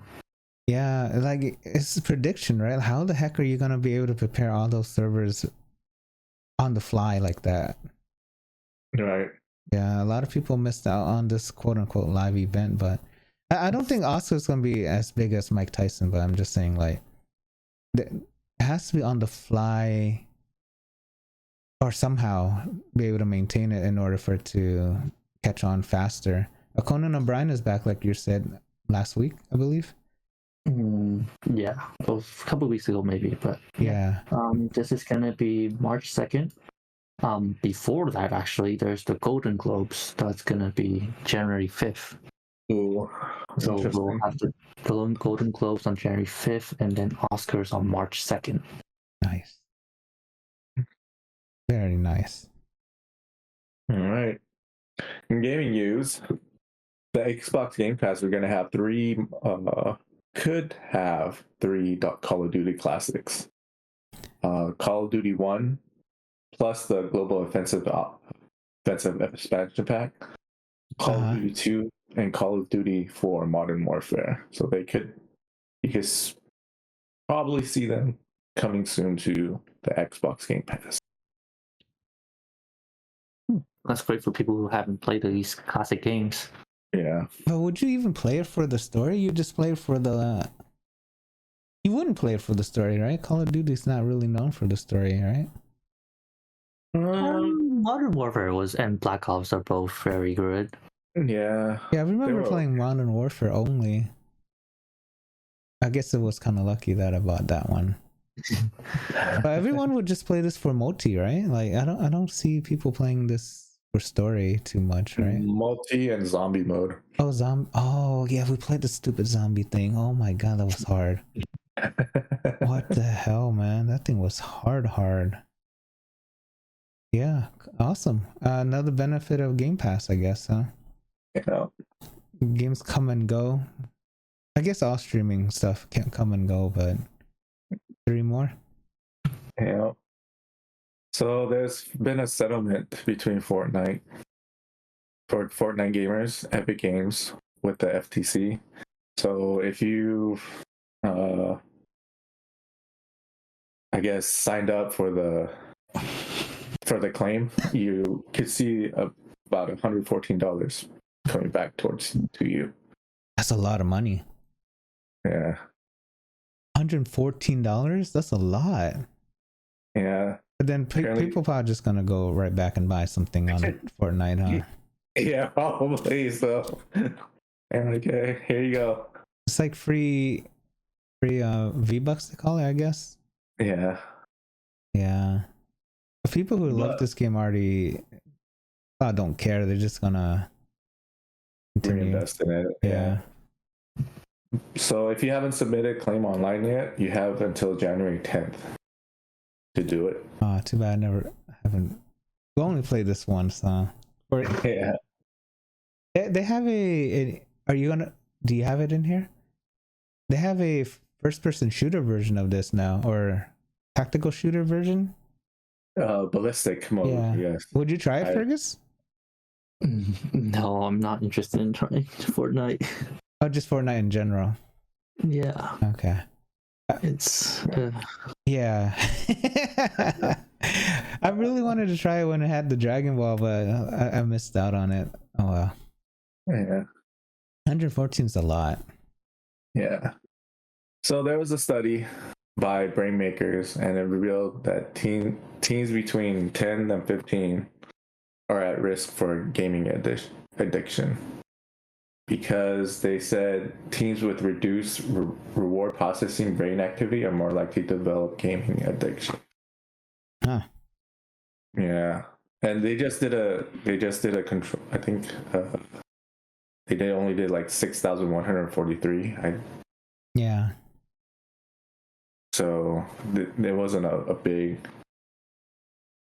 sample size, but out of those 6,143. Now, you don't even need sample size. Gaming is addicting. Yes. I mean, there's no need for a real study for that. It's obvious. For the real life examples of that. Yeah.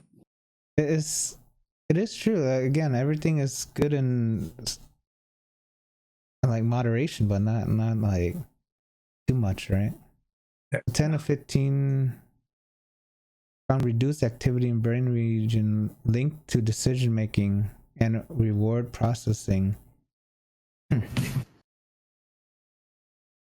blunt response to non-gaming suggests that some teens are more susceptible to problematic game.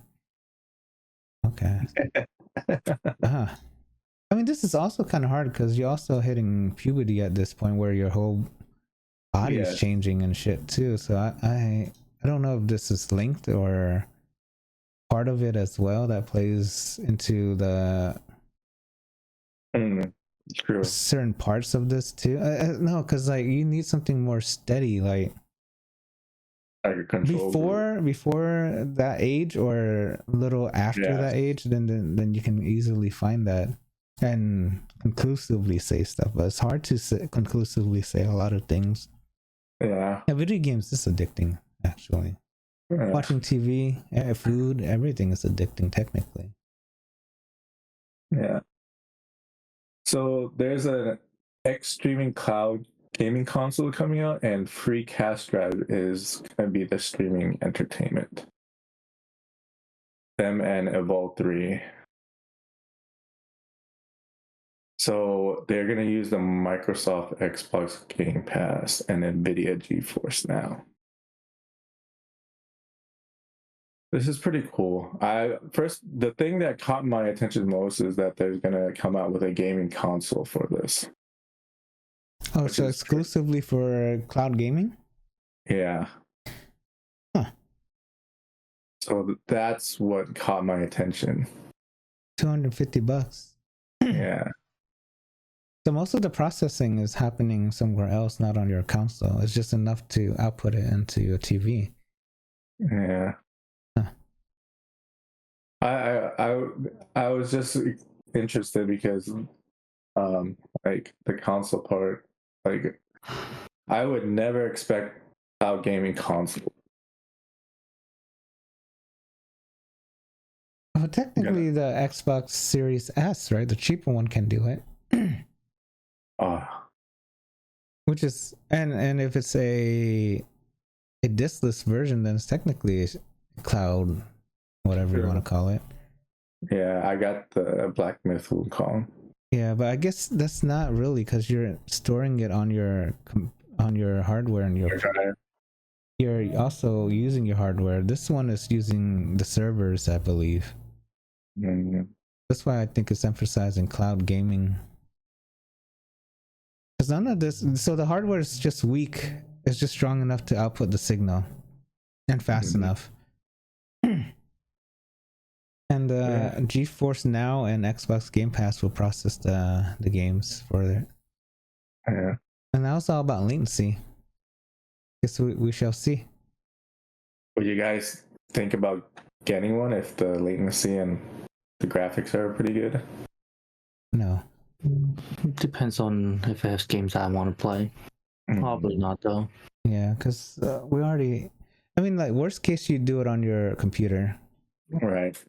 Which is everyone already has, so you don't need a dedicated machine for that. Or if you want, you can always buy one of those Steam Decks, right? Right. Something weaker, but at least you can play it on the go. This one is like the Portal, PlayStation Portal, but requires internet. Yeah. Okay. Everyone is like different things, I guess, but if it's just solely to play Game Pass and Nvidia, you can do that on your laptop right now. Yeah. Or any computer right now. You don't need something dedicated. I would say a computer is even better because it has battery. Yeah. And a screen. And it's portable. Yeah, that's the thing. Everyone likes different things. It's possible that they can carve out something. You can play all this on your phone, technically, even. Yeah, that's so true. Yeah, so I don't know. $250, better to buy a Steam Deck. Closer to it.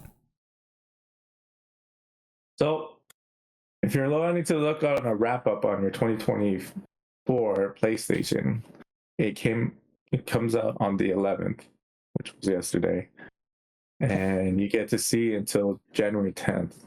Have you guys seen it? I have not seen it yet. I want to see it soon. No, I have not seen mine. I saw mine. My best game is Silent Hill 2. Which is 1 hour more than Spider-Man 2. I'm surprised actually that I spent that much time. 21 hours versus 20. It's probably Spider-Man 2 for me. Yeah, I think because I played Spider-Man 2 part ways and then I would continue it like later. 6 games only. Did not rank up in level, which is kind of surprising to me, kind of sad. Yeah, 6 games for me total, and yeah, hopefully that numbers will get higher now that I'm playing it more regularly. Yeah, let's see. I didn't actually play that much this year. First game, Jedi Survivor. Yeah. Your best game? First game. Oh, okay. First. First. Oh, actually, wait. Why Spider-Man? Oh, wait. Was Spider-Man this year? No, it wasn't. It's based off of your year. What you're playing this year? Yeah, Spider-Man was not this year, right? Spider-Man 2? It was last year. Or last year? 2 years ago? Last year. Yeah, I've already finished Spider-Man, so I didn't go back to it. That's okay. That makes sense, because top game was Jedi Survivor. Uh-huh. And then God of War, yeah. God of War Ragnarok or? First one, I still haven't finished it. Okay. But yeah, Jedi Survivor was where I spent some time finishing that game. But yeah, that's for the most part. It was just based mostly in January when I played Jedi Survivor. Everything else, I didn't play much after that. Leveling up is kind of hard actually in this game, or in this on PlayStation. I'm surprised I didn't even reach another level. Brian's like 40 levels above me or something. The trophy level increased 35 levels. Yeah, 35 levels. Oh damn! Oh, because you're kind of lower, 49, huh? 49 trophies. Oh yeah, I haven't played that much. Yeah. Oh, I thought you said 49 levels. I'm like, golly, that's a lot of levels. 49 trophies this year. 39 total. Total trophies 134 says. Oh, I'm at 134 level wise. Okay. Lifetime trophy count is 400. Why is it exactly 400? Is it really? Wait, how many trophies you got this year? This year 49. And how many hours played? Oh man. That's the last one. Last picture. Hours play 67. Okay. So you're more of a. And I'm not even grinding for the trophies yet. Yeah. No, I did not grind for the trophies until like you look at it and it's like, okay, I only have to do a couple more. I usually do that on my second playthrough, which I haven't even done for a lot of games. All right. I got 2 platinums this year. But I'm surprised it didn't really change my level much at all. Go ahead, Brian. Yeah, I didn't actually get any platinum this year because I didn't go for them. Yeah. Yeah. Go ahead. I played 18 games. Oh goddamn. Damn. My first game was Final Fantasy VII Rebirth. You're like your top game, right? Oh, your first game for the year. My first game. My top 5 game is Final Fantasy Rebirth. You want to know how many hours? You told us 100-something hours, right? 111 hours. Oh fuck! You better get the platinum, I guess. You better get a platinum. Game style is roleplay. Yeah. How many trophies? I'm going to that. Oh, you don't want to know. Oh my gosh. Is it a lot? In 2024, you played 648 hours. 600? Yeah, no, you played a lot. Yeah, you definitely played a lot more. 327 trophies. Nice. God damn. So you got 3x my trophies, a lot more time. Your trophy level increased 14 levels. God damn. No, I was higher than you when we first met. And then you smoked me. Oh, that's so cool. Okay, so well, lots of cool games coming, I hope. Yeah. Final Fantasy VII, I definitely need to play that after 16. Yes. But yeah, Legacy or your 2024 wrap up is here. Yes. It's cool that they do these summaries, huh? It is. Yeah, Valorant does that too. It's kind of very interesting. Yeah. So there are some people in the gaming world that are waiting for GTA 6 to send out their release date first. Yeah. Before they send out theirs. Yeah. So that way you gotta avoid this. You have to. Yeah. either you release it months before or a year after. Yeah. Or something like that. Because yeah, good luck. Yeah. So there are some gaming companies who are trying to wait until that GTA 6 comes out with their release date, and then they'll release theirs. Yeah. Dude, this is not gonna be the biggest release in gaming history. Yeah.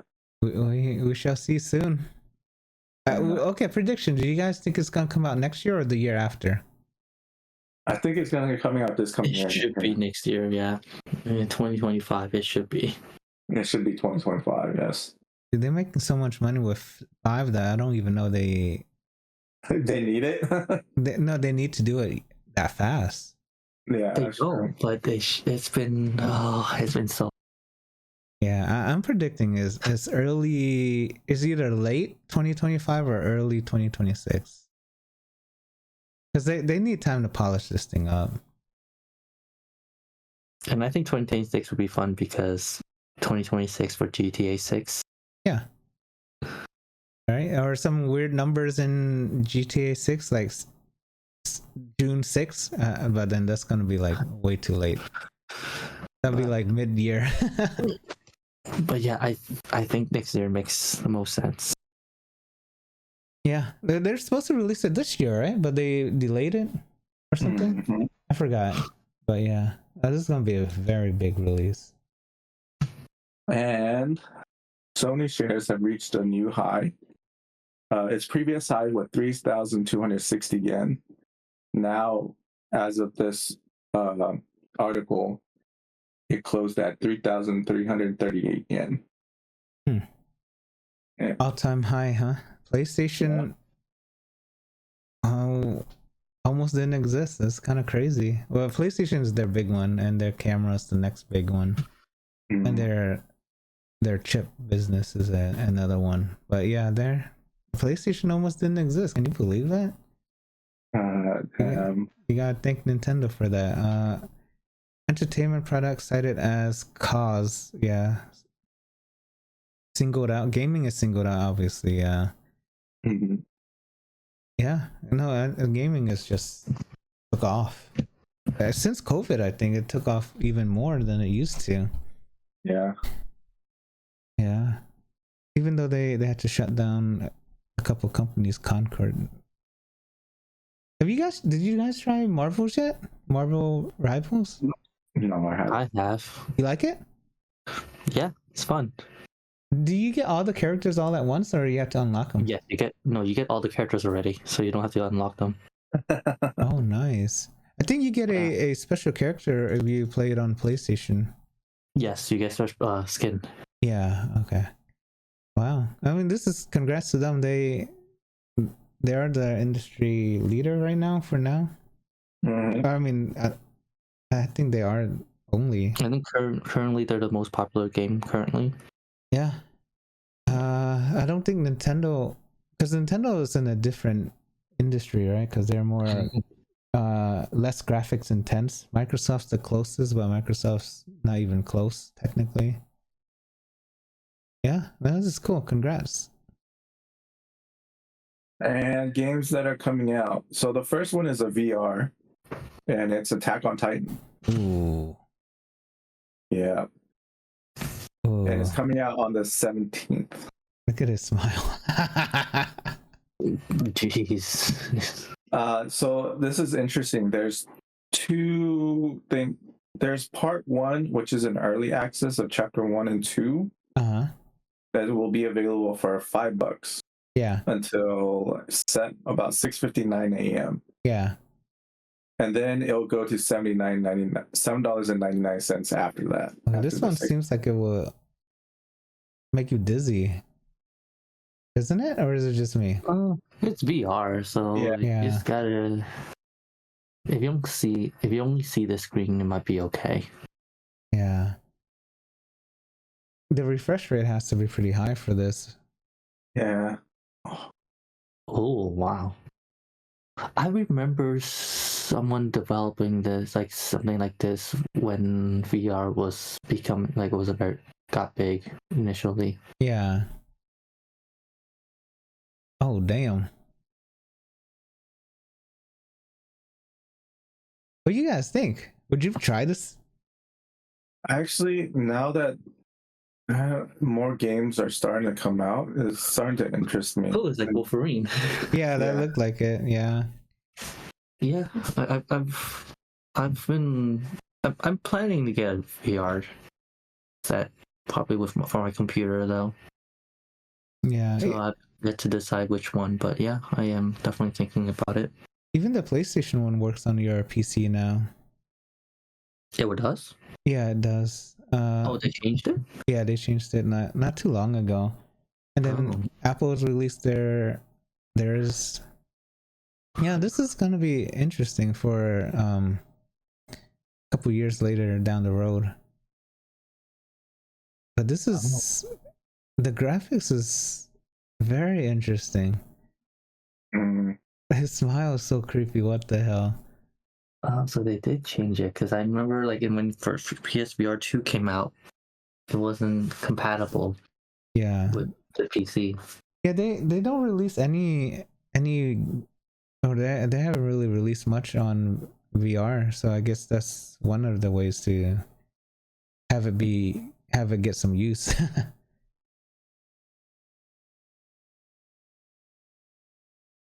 What do you guys think? This is cool? Yeah, I would play it. I like the behemoth one you showed last week. Oh yeah. That one seems kind of crazy. Kind of like a more Shadow of the Colossus. This one seems more fun. The other one seems more serious. The next game is called Flint, Treasure of Oblivion. Oblivion. Yeah, this one is also coming out on the 17th, and you're a pirate. That looks like Bruce Willis. What the hell? You're a pirate, and going out and get treasures, loots, and stuff like that. But this is a turn-based, tactical turn-based. Ooh. So it seems very cool and interesting. It has a comic book style narration, and watching the combat, it seemed really nice and cool playing it.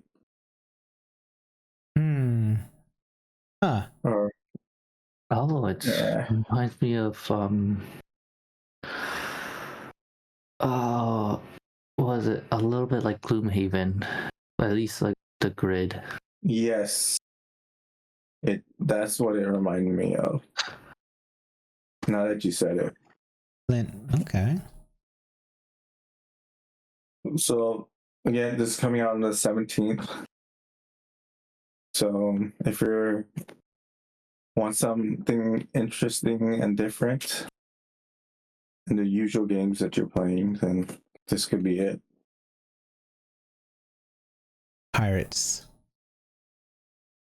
Last is another VR game coming out on the 19th for PlayStation VR and Steam VR is Alien Incursion, Rogue Incursion. Oh, what the heck? I think this is something I would probably buy too, along with this. Oh, this can go crazy! Like, what was it? That Alien Isolation? Oh, that thing was so good. This actually looks pretty good. It does. This is definitely first person in VR, huh? And it's a first person horror. Oh yeah, you're not playing that, Brian. Alien Isolation. Alien Isolation? Alien Isolation is a very well made game. Is it new? No, it's not. I wouldn't consider it new. It's an alien survival horror game. Yeah. See, it came out. That game came out 2014. But the thing is, I'm curious how the horror aspect of this game does. Yeah. Because in Alien Isolation, you're being chased by one singular alien, a xenomorph. Yeah. Mm-hmm. And what they did in that game is that it's being controlled by two AI. If I remember, one AI, something along like one of the AI tells you, like how close you are. Yeah. And the other AI like tells them like approximately which direction you are to the alien. So the alien's like looking for it. Yeah. I don't remember the exact description. Someone described it, and it was very interesting with that game, and that kind of made that horror aspect very good because like you're like, it's how is it? It's just like you're running around, looking for you when you're hiding. Mm-hmm. Dude, they need more VR games, man. Yeah, you know you can play all 8, 7, and 8 Resident Evil on VR. Oh, but you don't like Resident Evil. Never mind, I forgot. But for Brian, maybe. I know Brian's still scared. But the Silent Hill mod for VR is kind of cool too. This looks pretty cool, actually. Dude, playing a scary game in VR, I don't know, man. That's a whole nother level of like F me. I think this is far more chase scare than scare. But this looks very nice though. It could be a chase scare, but when it pops up in front of you like that, when it grabs you. Oh, pop up like a jump scare? Yeah. Jump scare, yeah.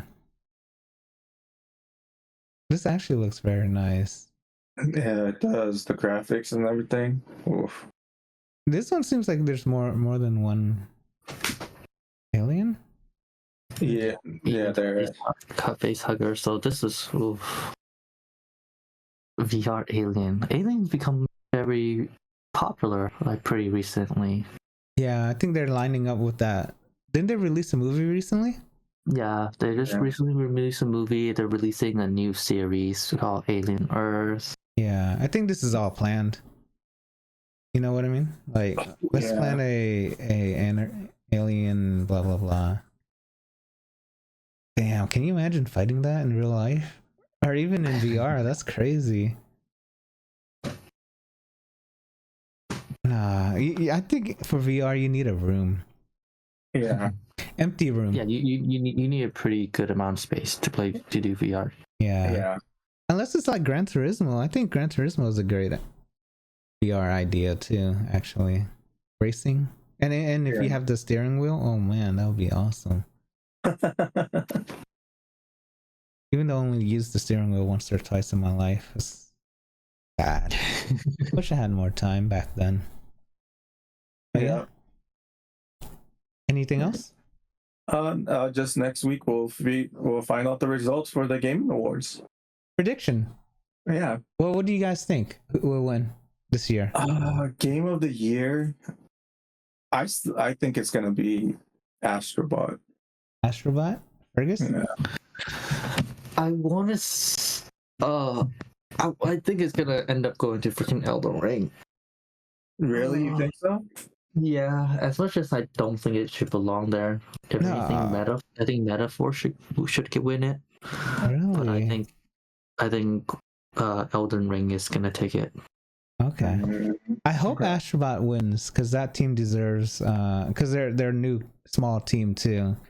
They deserve a high five, or this is a big high five actually. If not Black Myth, because Elden Ring won last year, right?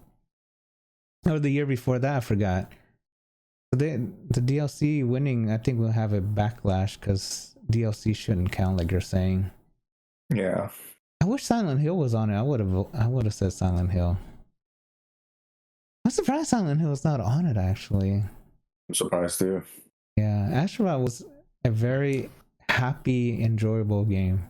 I remember that feeling. That was one of the few feelings you ever get in a video game, actually. Happy, just enjoying it. I haven't played Black Myth, but I do want to try it. It is a fun game. Speaking of which, Fergus should be getting it soon, if not today. Next week, next Monday. Okay. I thought it was coming out today or something.